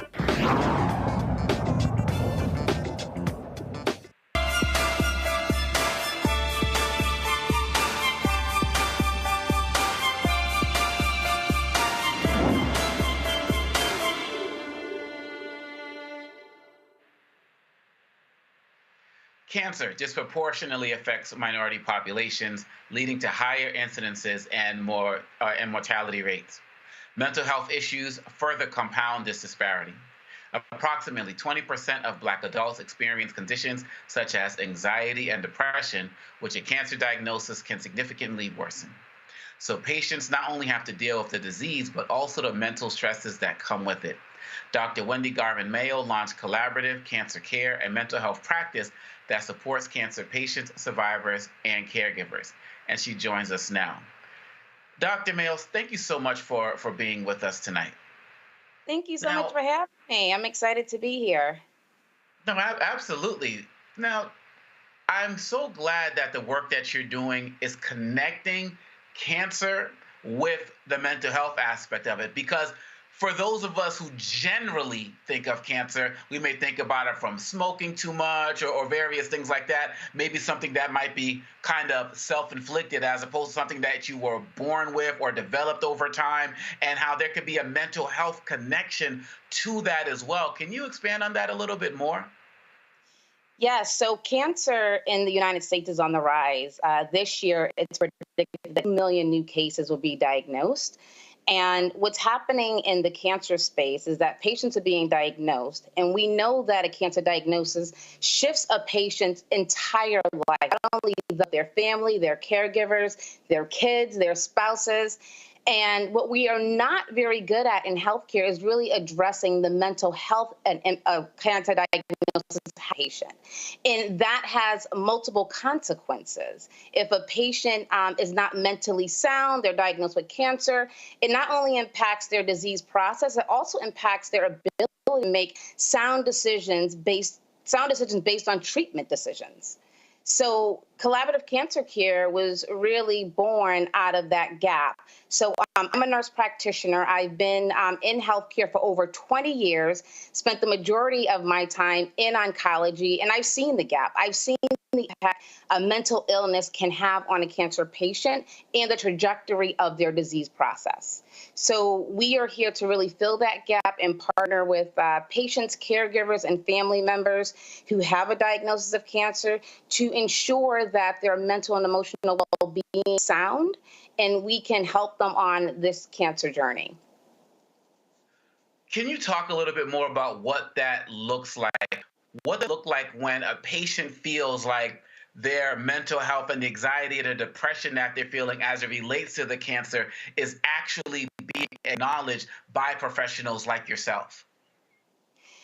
Yeah, so when you hear a cancer diagnosis, the first thing that many people think is that it's a death sentence. We have done, amazing things in cancer care and in the clinical research area, in the pharmaceutical sectors, that patients are living longer now with cancer. So we have so many more cancer survivors in the United States, which is a great thing. However, those patients are not able to live a full or quality of life because they are really dragged down by this mental issue that they're having, this mental anxiety, depression, insomnia. It really impacts their ability to live a good quality of life. So what we do at Collaborative Cancer Care is partner with healthcare organizations, cancer centers, and we want to partner with their patients at the time of diagnosis, the time of treatment, the time of progression, and even survivorship, because they need to talk through what's happening. What are they feeling? How are they feeling? Do they need medication? Do they need integrative mental health therapies? Do they just need someone to sit down with them and educate them on the disease, what's happening, that it's not a death sentence, depending on the type of cancer and the progression of the cancer. So patients feel seen and heard when their provider can look at them and say, hey, I know this is a tough diagnosis, but hey, I have a resource for you. I have a resource. Here is someone, here is a advocacy group, is something to help you address that. And one thing that healthcare professionals need to really understand, it's not one and done. Because we see patients in the clinic and we do a good job of doing the patient education on disease and treatment at the beginning, may give them a big pamphlet, right, of resources, but this is an ongoing journey. We have to reinstitute these resources throughout the cancer journey and cancer treatment. And is part of your work, does it also include services for the families of those affected as well? And what are the challenges that they face? Yeah, absolutely.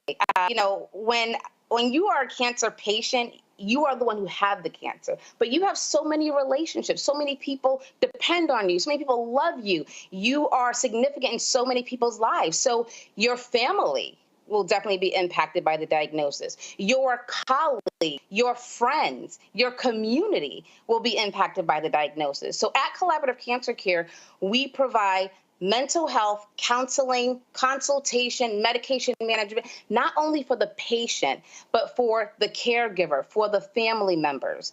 And when I say family members and caregivers, because sometimes some caregivers are bereaved, their loved one has already passed on, and they never had any mental health support. So it can be 2 years, 3 years, 20 years. It's going to be a lifetime journey. So even those individuals who have been bereaved for a very long time can also be part of our community, where we will help support you to really live a full life following the death of your loved one. This is just so important. I'm so grateful for the work that you do. And just in the name itself, I mean, we're such a communal people. And so to be providing these services when we often don't get them elsewhere is just really important. So I really want to thank you, Dr. Mayo, and the Collaborative Cancer Care Organization for all of the work that you're doing. And I'm hoping that more people will reach out to you for your services. Thank you so much. Absolutely. Thank you so much.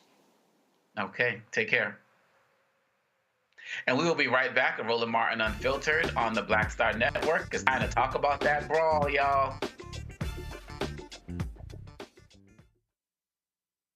When you talk talk about blackness and what happens in black culture, we're about covering these things that matter to us, speaking to our issues and concerns. This is a genuine people-powered movement. There's a lot of stuff that we're not getting. You get it, and you spread the word. We wish to plead our own cause.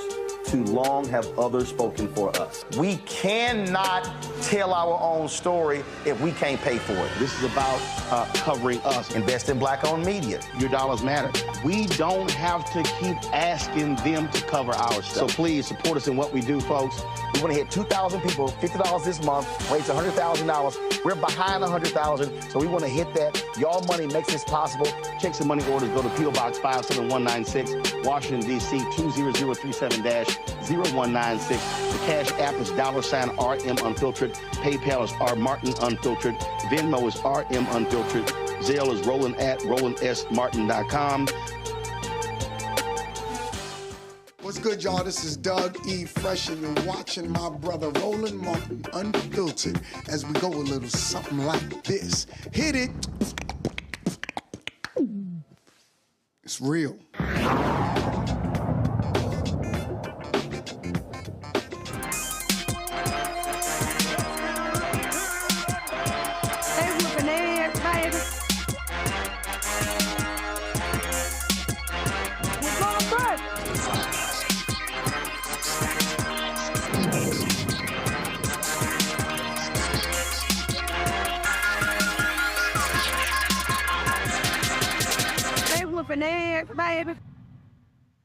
On August 5th, 2023, a throne cap in the air alongside Montgomery, Alabama's riverfront signaled a series of events that sparked a melee heard around the world. It all started when a group of white boaters, mostly from Selma, would not move their pontoon boats reserved for the Harriet II riverboat, waiting to dock for 45 minutes to an hour. The captain called over the public address system for the owners to move their boats, but no one responded. That's when co-captain of Harriet II, Damian Pickett, and deckhand Daniel Warren, a 16-year-old, went ashore to address the situation. And Joy, that's when the fight broke out. Do you remember that? Sorry. Yes, I do remember it. I mean, cathartic is the one word that I would say happened there. It was just a culmination. Okay. Can you hear me? Yeah, no, I was repeating you saying cathartic. Cathartic. And when you think about the history of that particular dock, yeah, I mean, it wasn't just, it was the ancestors really coming out and saying, not just the cap, the ancestors saying, look, we've had enough. And it ends here today. Let's be clear.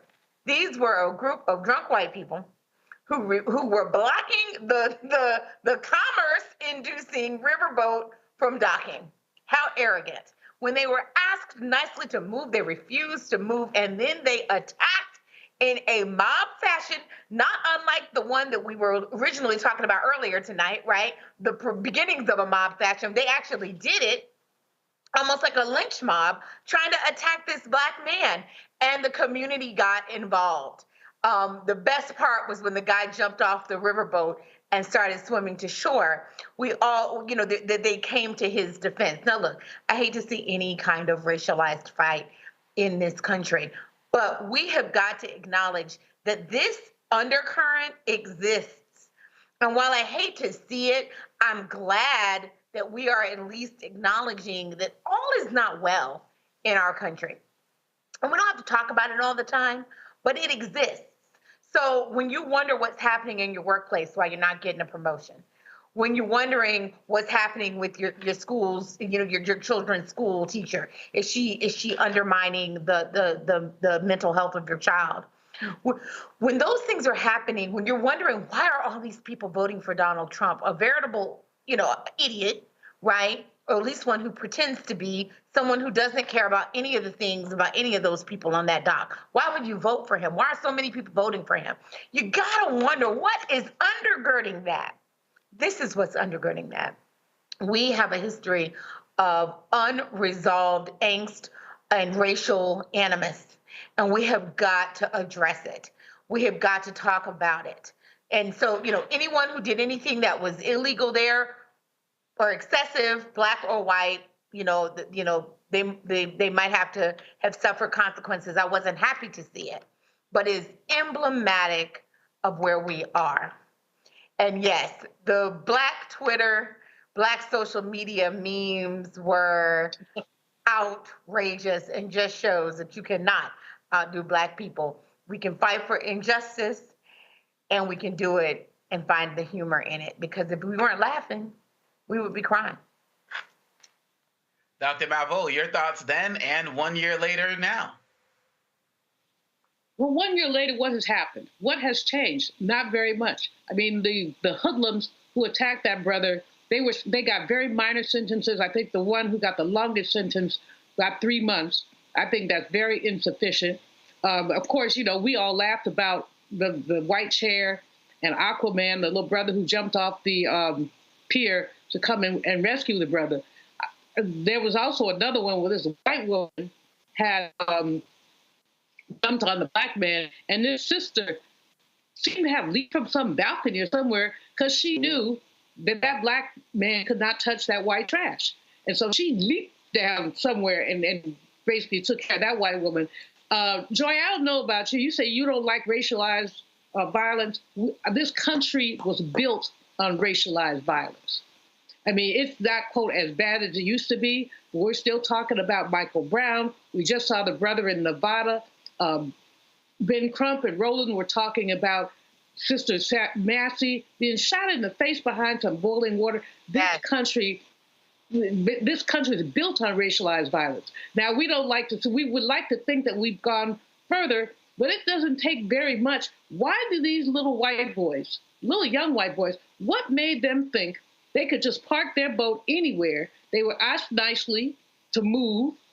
The boat that the brother was captaining had I think 40 or 50 people on it. So they were all inconvenienced because of this white arrogance. But this, Obakongo, you hear me talk about this probably ad nauseum.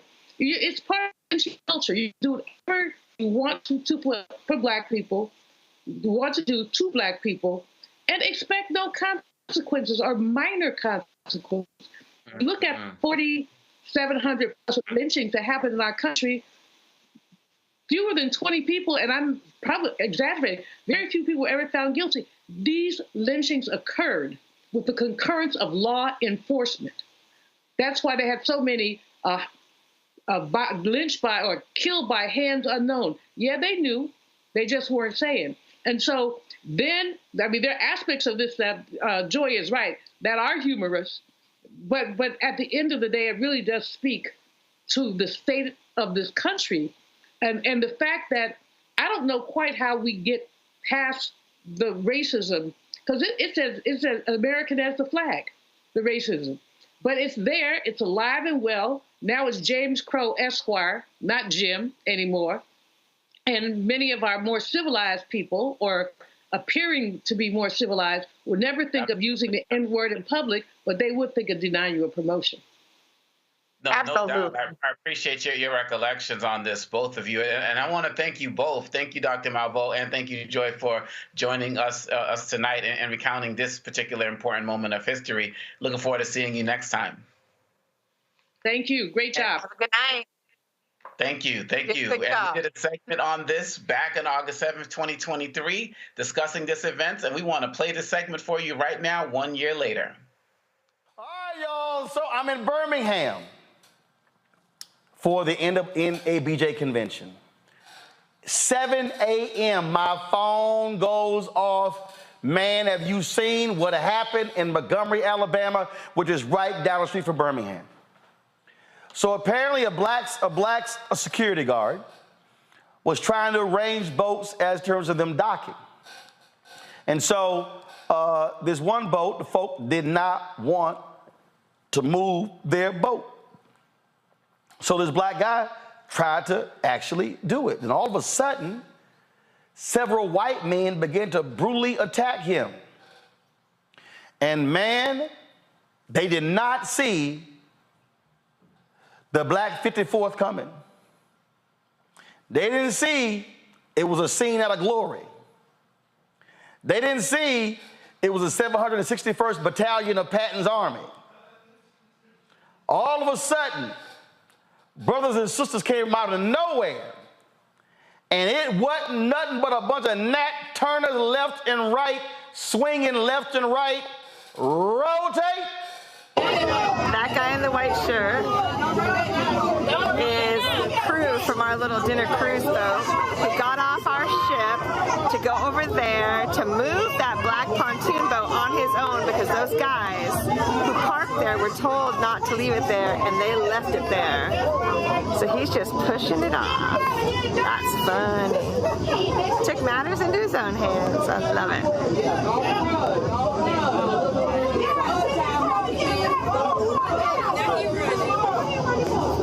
I hope the police give him a big old ticket.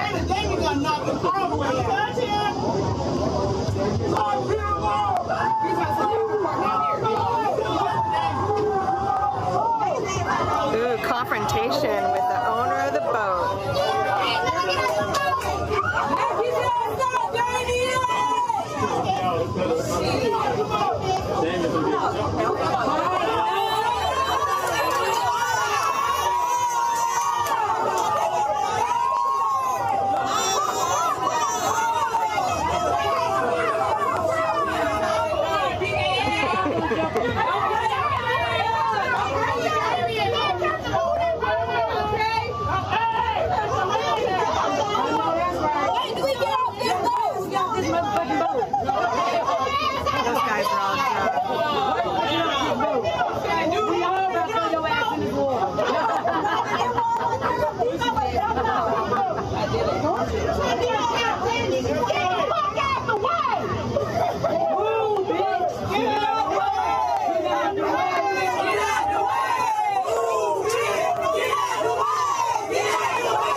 There are people who are on a boat watching this thing take place. So that's they're shooting on this particular boat. So while they're watching this whole deal, they're recording the entire argument. You see these folks, all the security guards, but don't leave the audio up.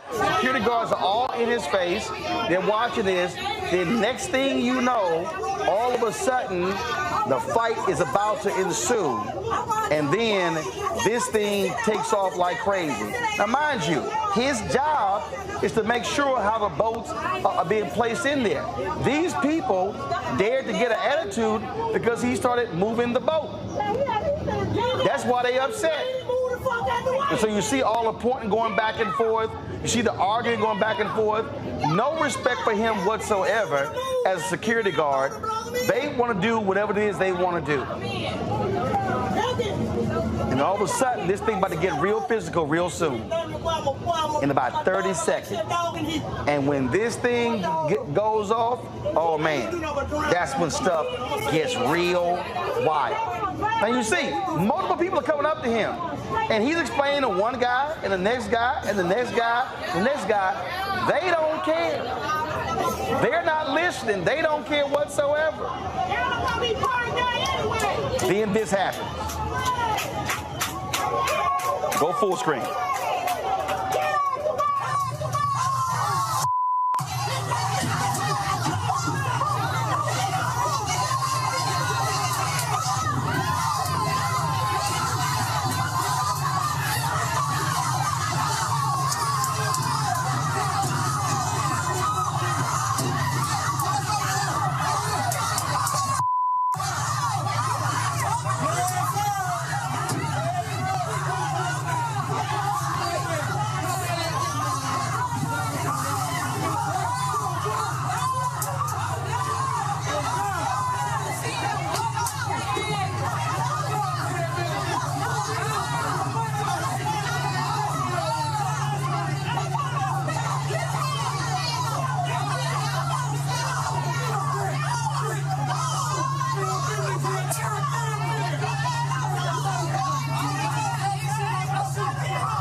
see something right real quick. They whooping on these dudes. You gonna see in a moment where guy in the red short, he wants to avoid all these brothers. He jumps into the water to avoid them. She whooping her ass. She finna put her in the water. You got folks running through, they getting cold cocked. Tie his ass up. Cause y'all were wrong.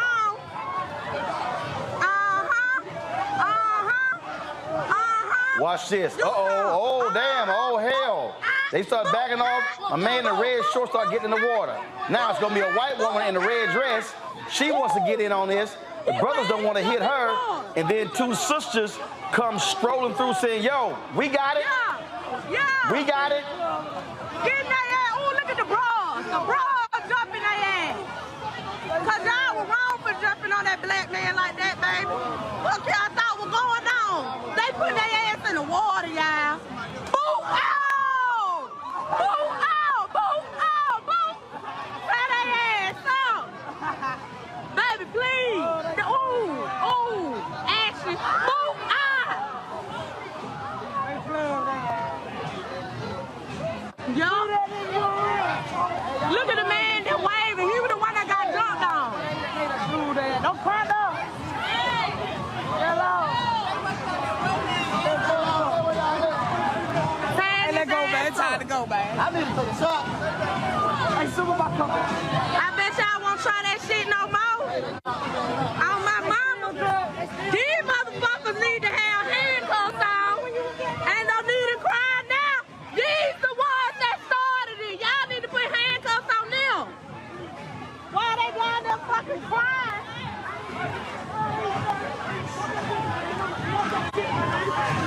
Them the ones that need to have the handcuffs on right here. Miss Susan McCluby and all of them. Yeah, they got clubbed up. All of them. All of them. Yeah, come get them. Come get them. Come get them. Yeah. He started that shit. Get them. Yeah. Yeah. All of them. Yeah. Yeah. Yeah. Yeah. All them motherfuckers. Fuck, they come out. All they ass. All of them. We got the goddamn video, fuck that. The fuck? That what you get? All that ass. All that ass. All of them. I ain't got shit. All that ass. Hey, all of them. They ain't got no cup. They ain't got no cup. Hey, all they motherfucking ass. Cause they should have did that. The man with the white shirt on, they jumped on him. Right there. Right here. All of them. All of them jumped on him. Baby, all of them. All of them. That shit was crazy. You a little boy. You should have did that. Man, we were waiting to get on the boat. He worked here. He hopped on the paddle boat to come over here and tell them. They was all over. And they had kept telling them to move their boat, but the Harriet couldn't dock. When he got off, all these white people, they jumped on him. They jumped on him. We were finna beat their ass, but when it boat got So when the boat got off, you know, they came on there. Yeah. I ain't gonna lie, they started it. You saying the white guys jumped on the black? Yeah. On that man right there. That's what he worked here. He was just telling them to move their personal boat so the Marriott could dock. Because we waiting to get on the sipping cycle, and they keep circling around, and they couldn't get off. Okay. He moved their damn boat, and that's when they came down there and jumped on the damn man. Okay. That's where that came from. Witnesses. What? Just for a statement. We ain't talking about you. Brother.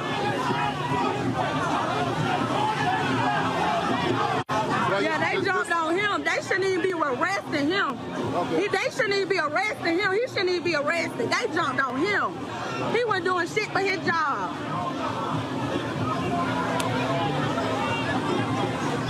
And they don't need to cry now because you were jumping on him too, baby.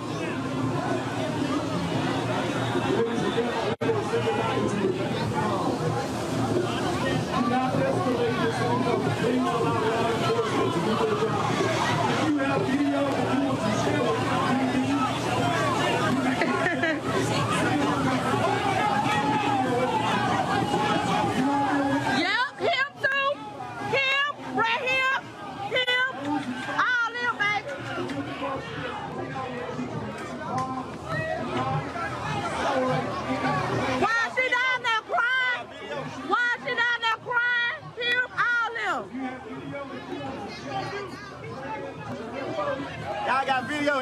video?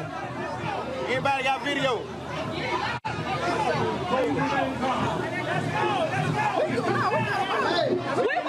waiting on the ball. Baby, we waiting on the video. I know we waiting on the second cycle. Ma'am, you got a video so I can see you. Huh? You got a video. Well, I'm toe holding on your damn street. Stomping, jumping, bumping, every car off in this damn thing. Throwing the balls up at these soldiers, screaming and bleeding from their nose. But when we start, it's where we make them hit the flow. Ain't no game off in this thing. We be deep off in your part. All right, so I want y'all to see. You see this white woman, she come running down right there in the white. Then all of a sudden, she jump in there. She about to end up in the water. Watch. That sister's dragging her up. She now in the water. Hey, I told y'all what was going down. This thing got crazy. This thing got crazy. You had chairs that were flying as well. Let me tell you something. It was unbelievable. Again, social media has completely blown up. I tell you, if I type in chair right now in Twitter, I guarantee you this video here is coming up. Look right here, y'all. There have been folks sitting here taking pictures with the chairs. They were sitting here. I mean, all of that. You've seen. Here's another angle of folk swinging. They were not playing around in this battle in Montgomery that took place at the riverfront, and it was just again unbelievable. And look, the memes have been flying left and right. Somebody put this tweet up. The National Museum of African American History and Culture already got the Battle of Montgomery chair on display. That's one of the memes. Roll the next one, y'all. Come on. Come on, let's go. Here we go. Guns down, chairs up. We've seen that one. Keep going. Keep going. Try that in a small town.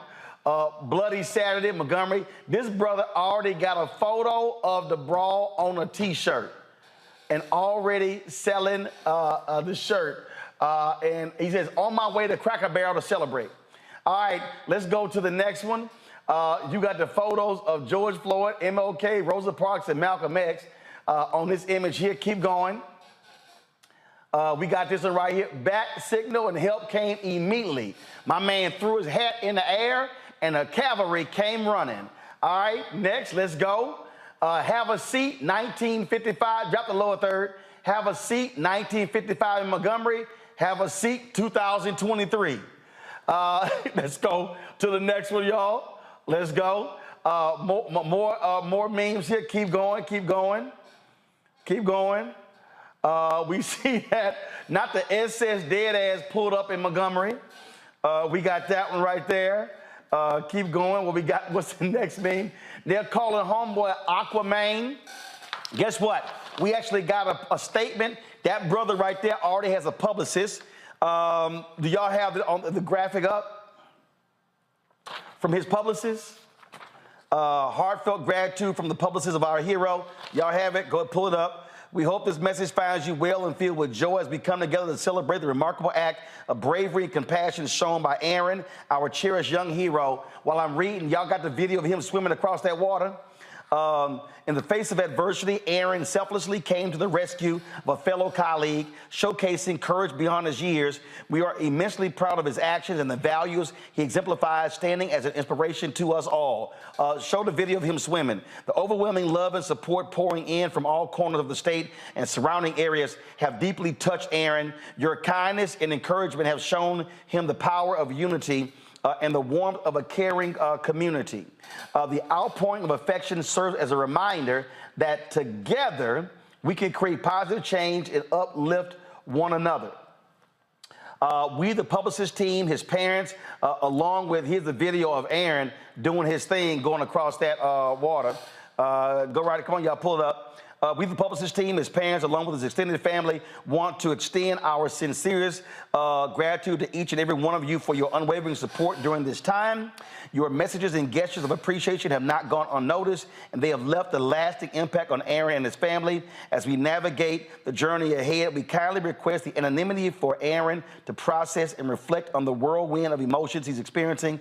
We assure you that he will continue being a force for good in the world. Once again, thank you from the bottom of our hearts. Let's continue to spread love, kindness, and compassion, and together we can make a difference. Makina Lachey is the publicist for that brother right there. Let's go back to some of the mean. I'm telling you, the tweets, the Instagram posts, the social media posts, y'all have been absolutely crazy, hilarious. Folks have been saying Juneteenth as a new date. These black folks here crack me up, and black and white folks. They did an actual reenactment, y'all. These black and white folks did a reenactment. They already dogged. They already put with the audio.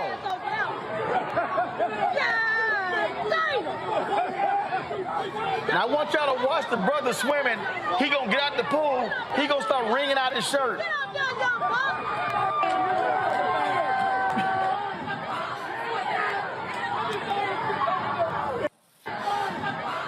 I'm telling y'all, yo, folks have not wasted any time whatsoever. Y'all, they even got, listen, look, y'all, they even dropped brawl training videos. And this sister here, I can't make it up. Watch this.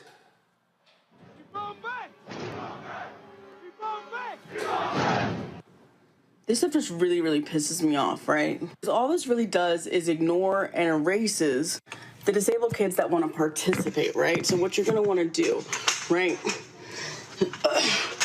If you have a crutch, you're going to take your crutch, you're going to put your hand at the middle, you're going to use your elbow like a fulcrum, then from one side to another. You see the momentum? Yeah. Okay. Next time, just make it more accessible and inclusive. She said, let's make it more inclusive. Oh my God, that was too much. Okay, all right. I came across this one here, y'all. Oh dang, what happened to it? Okay, y'all, I gotta show y'all this here. My man has already put out, he's called Song a Day Man. It's called The Ballad of the Montgomery Brawl. The Ballad of the Montgomery Brawl, listen.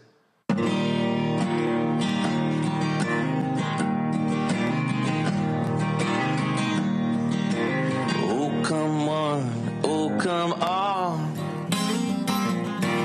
down to the Montgomery Brawl.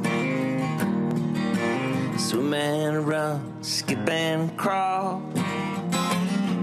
Just get yourself to the Montgomery Brawl. 'Cause slaves were disembarked there, right on that same pier.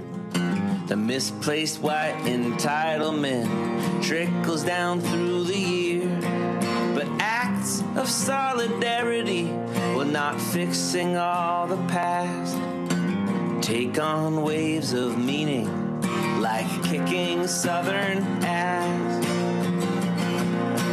Pride comes before the fall. Down at the Montgomery Brawl, speeding head first to a brick wall. Fuck around, find out at the Montgomery Brawl. There's no happy endings, and there's no recompense. Just reflections of the times we live that make no fucking sense. But you can feel those punches and the men slam to the ground. The triumph of the human spirit as the chair comes crashing down. Heat wave, summer squall. Down at the Montgomery Brawl. Form up, stand tall. Get get yourself to the Montgomery Brawl. Swim, run, and skip and crawl. Fuck around, find out at the Montgomery Brawl. Just get yourself to the Montgomery Brawl. Yo, I'm telling y'all, okay, and here's how crazy it is, y'all. Seriously, folk been sitting here.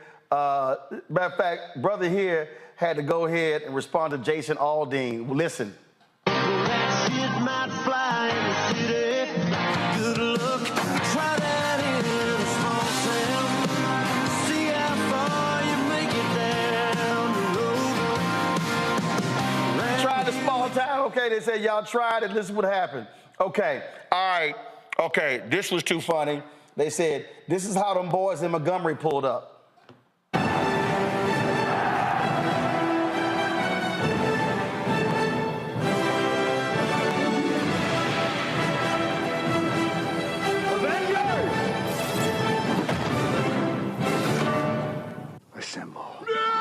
I told y'all. Yo, we play all of it, y'all. Okay, hold up. Okay.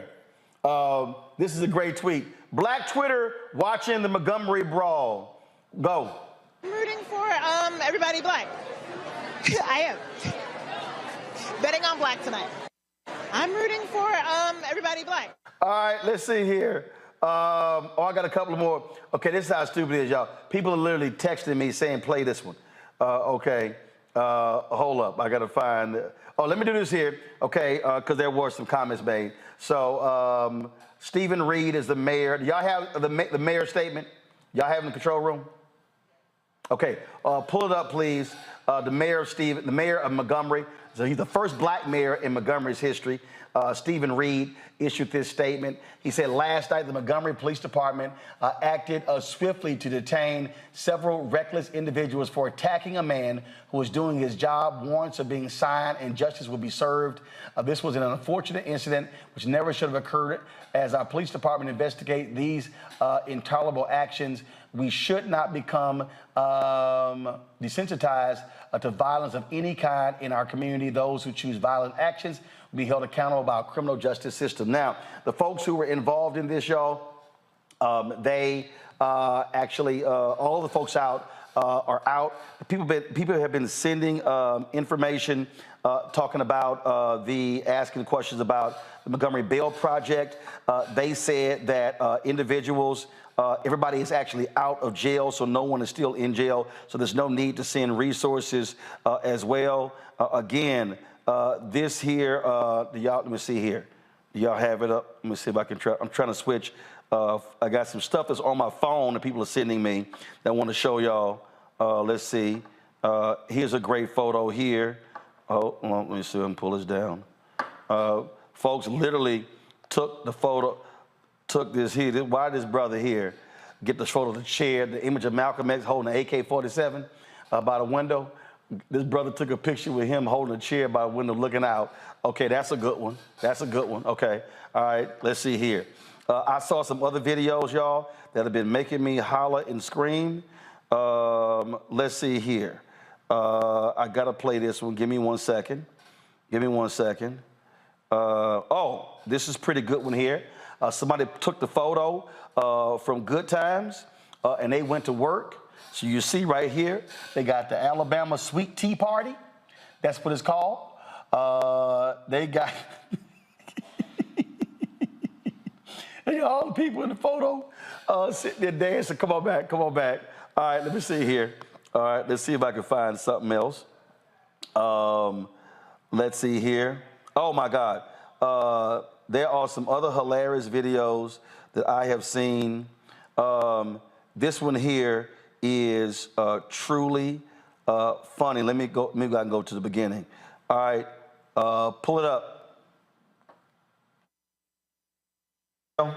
Alabama Brawl? Honey, is it because I am an Alabamian or is it because I own a watercraft myself? Here's the deal. Y'all got what y'all deserve. Did you really think you was going to put your hands on somebody that was out there doing their damn job? Not just to keep you safe, but to keep everybody safe at that dock. Here's the problem. People get out there and start drinking out there on the water and come back and they done got big and bad. All right? But you met the wrong one that day, honey. You met the wrong one that day because there was people in places that needed to be put, and they got put in their place. You get up on my face, I can't guarantee what's going to happen to you neither. Now, I don't condone violence. But that right there, y'all got a show put on y'all, and that's y'all's damn fault. Don't get up in nobody's damn face acting like you're going to tell somebody what you're going to do on his damn dock. All right? That's what's wrong with y'all. Y'all get out there in the water and you act crazy and come back and got dealt with. Did y'all see that one man's Crocs? Lord, it looked like his Crocs got his ass whipped. Oh, well, I don't know why everybody wants me to talk about this Alabama Brawl. Oh, yeah, I'm petty. Okay, all right, let's see here. I'm real petty. I got the what? Oh, yeah, y'all saw the photo? My man had some Crocs. They beat the Crocs off his ass. Look at this here. Lord have mercy.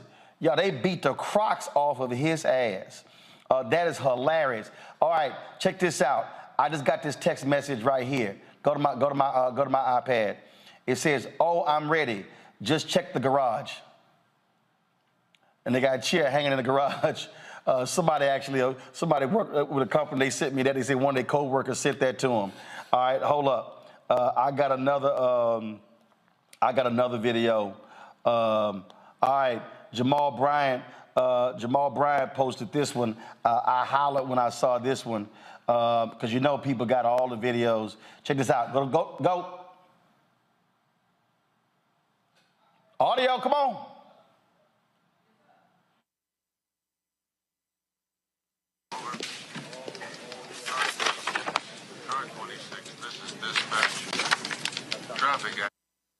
People on this list. To post and bail for 125 people? Is that a problem? Just a minute. There's some guy out there who wants to post bail on everybody we popped at that after-hours joint. Well, who is he? I don't know. Some fancy color guy. He's probably some nut. Tell him how much it'll cost him. It'll probably run off scared.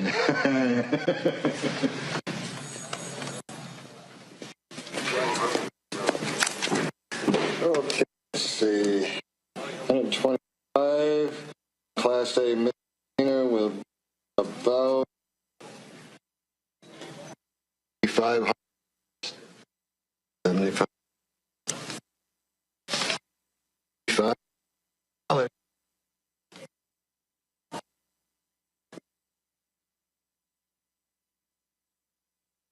Oh, man, I'm telling y'all, they are killing with all of the videos, the memes. Let's see here. There's another video that I saw that I thought was hilarious. Go, play it. It was absolutely hilarious. Oh, y'all really let Jason Aldean gas your heads up, huh? That was your first mistake. You don't take fighting tips from a fake cowboy who wears bedazzled skinny jeans. I love to see it. You know those idiots were on the boat all day listening to that song on repeat. I can't wait, Bubba, till they try that in a small town. We'll show them. I've never seen a song taken away from a group of people so quickly in my life. You had a month. You had a good run. Oh, and I already know what the comments are going to say in this video. How could you celebrate violence? Both sides were wrong. You're causing a divide. Why can't we all just get along? Do you know why there's so much glee and happiness and celebration after this brawl? Because the scenario never ends this way. And we've seen that one too many times, where a group of angry white men go to attack an innocent black man. And in this case, an innocent black man who was just trying to do his fucking job. This isn't how the story usually ends. And that deserves to be celebrated. So you think about that before you say some shit like that. And understand why people are happy and people are celebrating. So, Mr. Aldean, it's time to whip out your notebook and pencil and write a new anthem. Anyways, bye. What happened in Montgomery? Telling y'all, we didn't have that particular angle. Remember when the white woman who's in the red dress, she came in there like swinging, and the brother, they kind of started like, nah, I ain't about to sit here and hit this woman. But then the sister was like, don't worry about it, bro, we got this here. So let me go ahead and pull that clip up, all right? Play.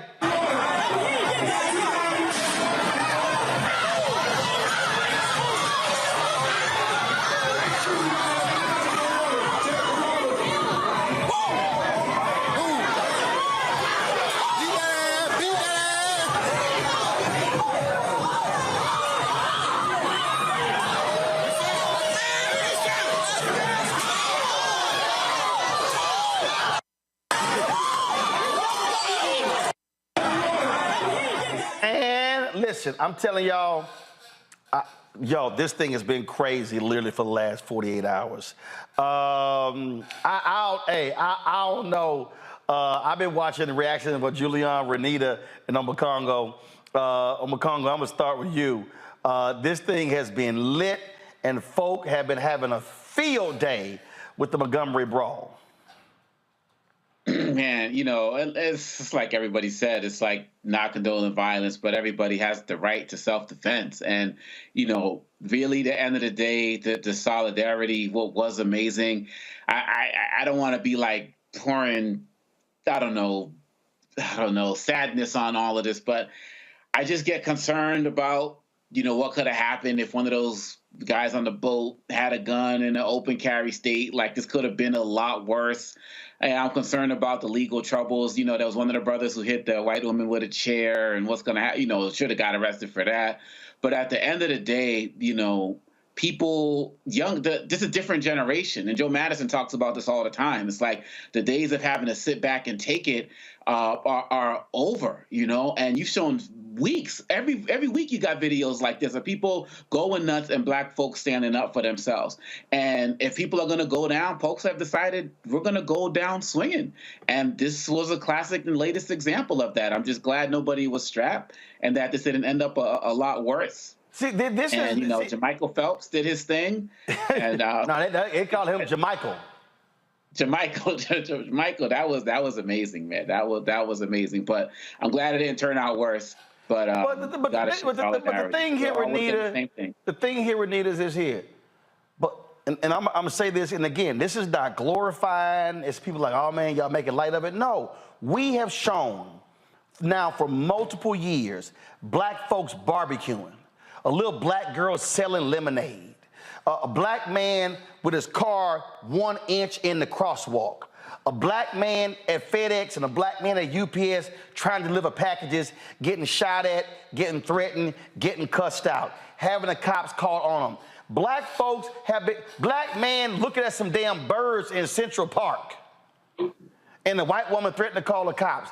Black people have been just doing their jobs, going about their regular black lives, and hell, we just showed the black guy in a neighborhood, they won't leave his ass alone fishing. I mean, like, they have called the cops. And so people need to understand, black people are tired of being mistreated by white folks in this country. And guess what? They ran up against a brother and didn't realize, they thought, it's 5 or 6 of us, we can beat him down. No, the black posse came rolling through. Absolutely. And listen, not all lynchings have to happen with ropes. They were trying to lynch that black man by jumping on him and beating him, all of those people. And like you said, they thought it was just going to be them and they were going to be able to do this and there would be no consequences. But those people got every single thing that they earned from those black people. And you can call it condoning violence. I really don't care. They got everything that day that they earned. And so I'm glad that the community did come together to literally save this black man's life and also probably taught these folks a valuable lesson. Don't try it. So, they all gave him something to work with, and I am here for it. Absolutely. Julian. Well, I have been cracking up. But anyway, right on to the black people who came together. Shame on those crazy white boys who, as the girl said, they had clearly been drinking. They had been doing something, because what would possess them? Just move your damn boat. all you had to do was move your boat. You don't have, there didn't have to be a thing. The man was just doing his job. Black folks have had enough. Lots of black folks are standing up, and it felt good to watch, Roland. I have to tell you, I'm not condoning violence. Well, whatever, but it felt good to watch black folks coming together and fighting back. And basically, that young brother who swam across the thing, you know, get him on the show. Let's hear from him. Let's hear from some of these folks who are there. And right on to the sisters. I mean, that brother showed enormous restraint in not clocking the you-know-what out of that white woman, the red dress on. But the sisters had that. He was trying to be chivalrous. I don't know why. But the sisters had that. And when I saw that's just a kicking, again, I'm not applauding violence much. Bottom line is, they came to that man's defense. And I've seen other videos where white folks have been attacked, football games, drunk folks, and folks came to their defense. That's what this was. And if they did not come to his defense, they were going to beat the hell out of that brother. But I got to play one more video. I got to play one more. Here y'all go. Hello, ladies and gentlemen. It's your boy, King J. Wells. Today, I want to teach you one of the moves that I saw in the fight video. The key to having the best chair smack is leverage. Hands here, grip here, and then it's more like a, you know how, like what is called ring around the rosy? You just want to come up to here, then back up to here. So we're going to try it again in slow motion. Here. Matter of fact, let's watch the video. Let's see how he did it. Okay, so no, it was more like a this. Then you pop a bitch. So it's like, let's do it fast. You ready? Let's do it fast again. You ready? You see my foot? You see, the main thing is the grip on the feet, hands. What you say, bitch? Yeah. So there you go. I told y'all I'm petty. All right, okay. Let me find this other one that I saw. Oh, man, where is it? Oh, damn, this is a good one. I just got my open carry license. Come on.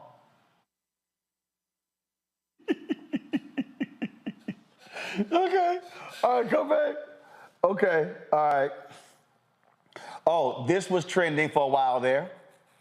This was trending right there. Scuba Gooding Jr., come back. That was trending for a while, Scuba Gooding Jr.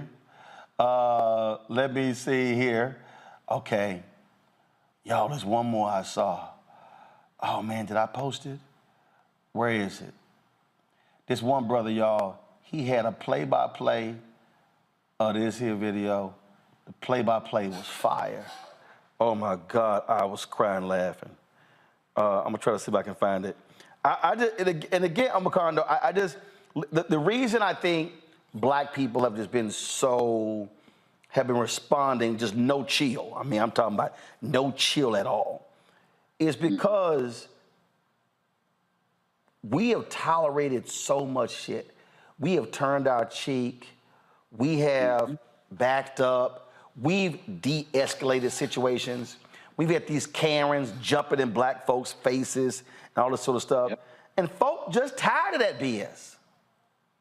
Absolutely. And to be quite honest, we are going to see more of it. I mean, everything that's going on in the political space and the like.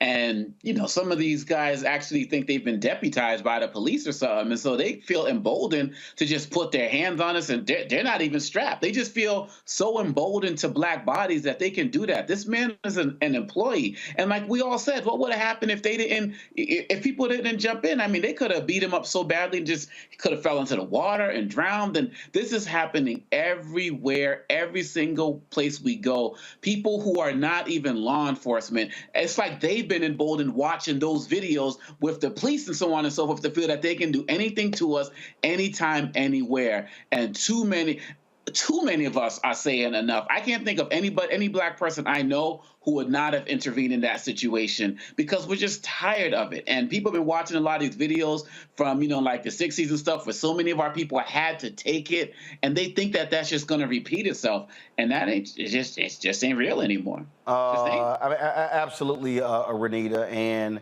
But let me also remind people, while a lot of folks I've been commenting, this is the same state as we speak that's trying to keep a black second congressional district out of black folks' hands as well. So we ain't just catching hands on the river, we catching hands in the legislature. Right. And you know what? I bet the part where you mentioned about how this is the first black mayor of Montgomery, I bet you that had something to do with tensions probably rising in the area. And it's the white lash that we Donald always... Trump was there Saturday night.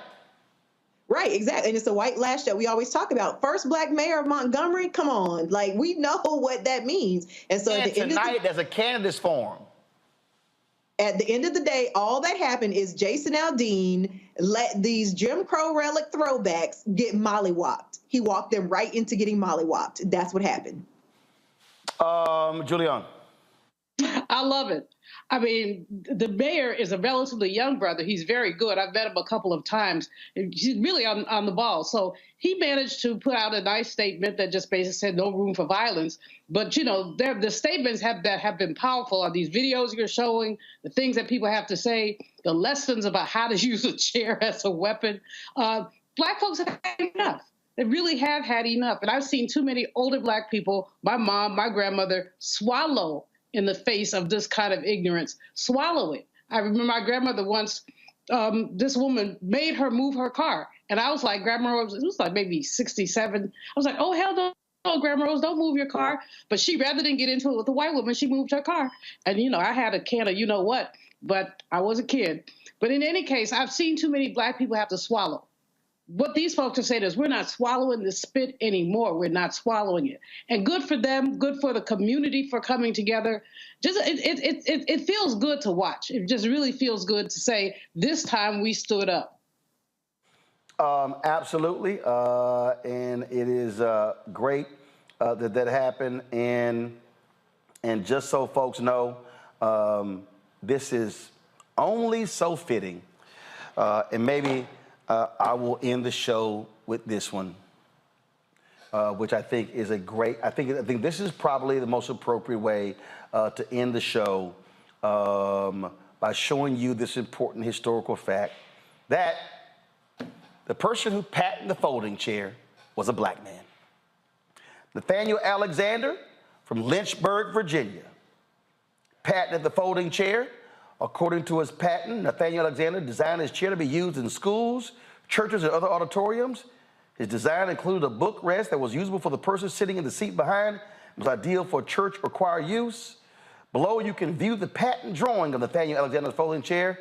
And we now know, Nathaniel, as you are an ancestor, your chair has been used to whoop ass on the riverboat, on the docks, where black slaves were sold in Montgomery, Alabama. Some stuff just come full circle.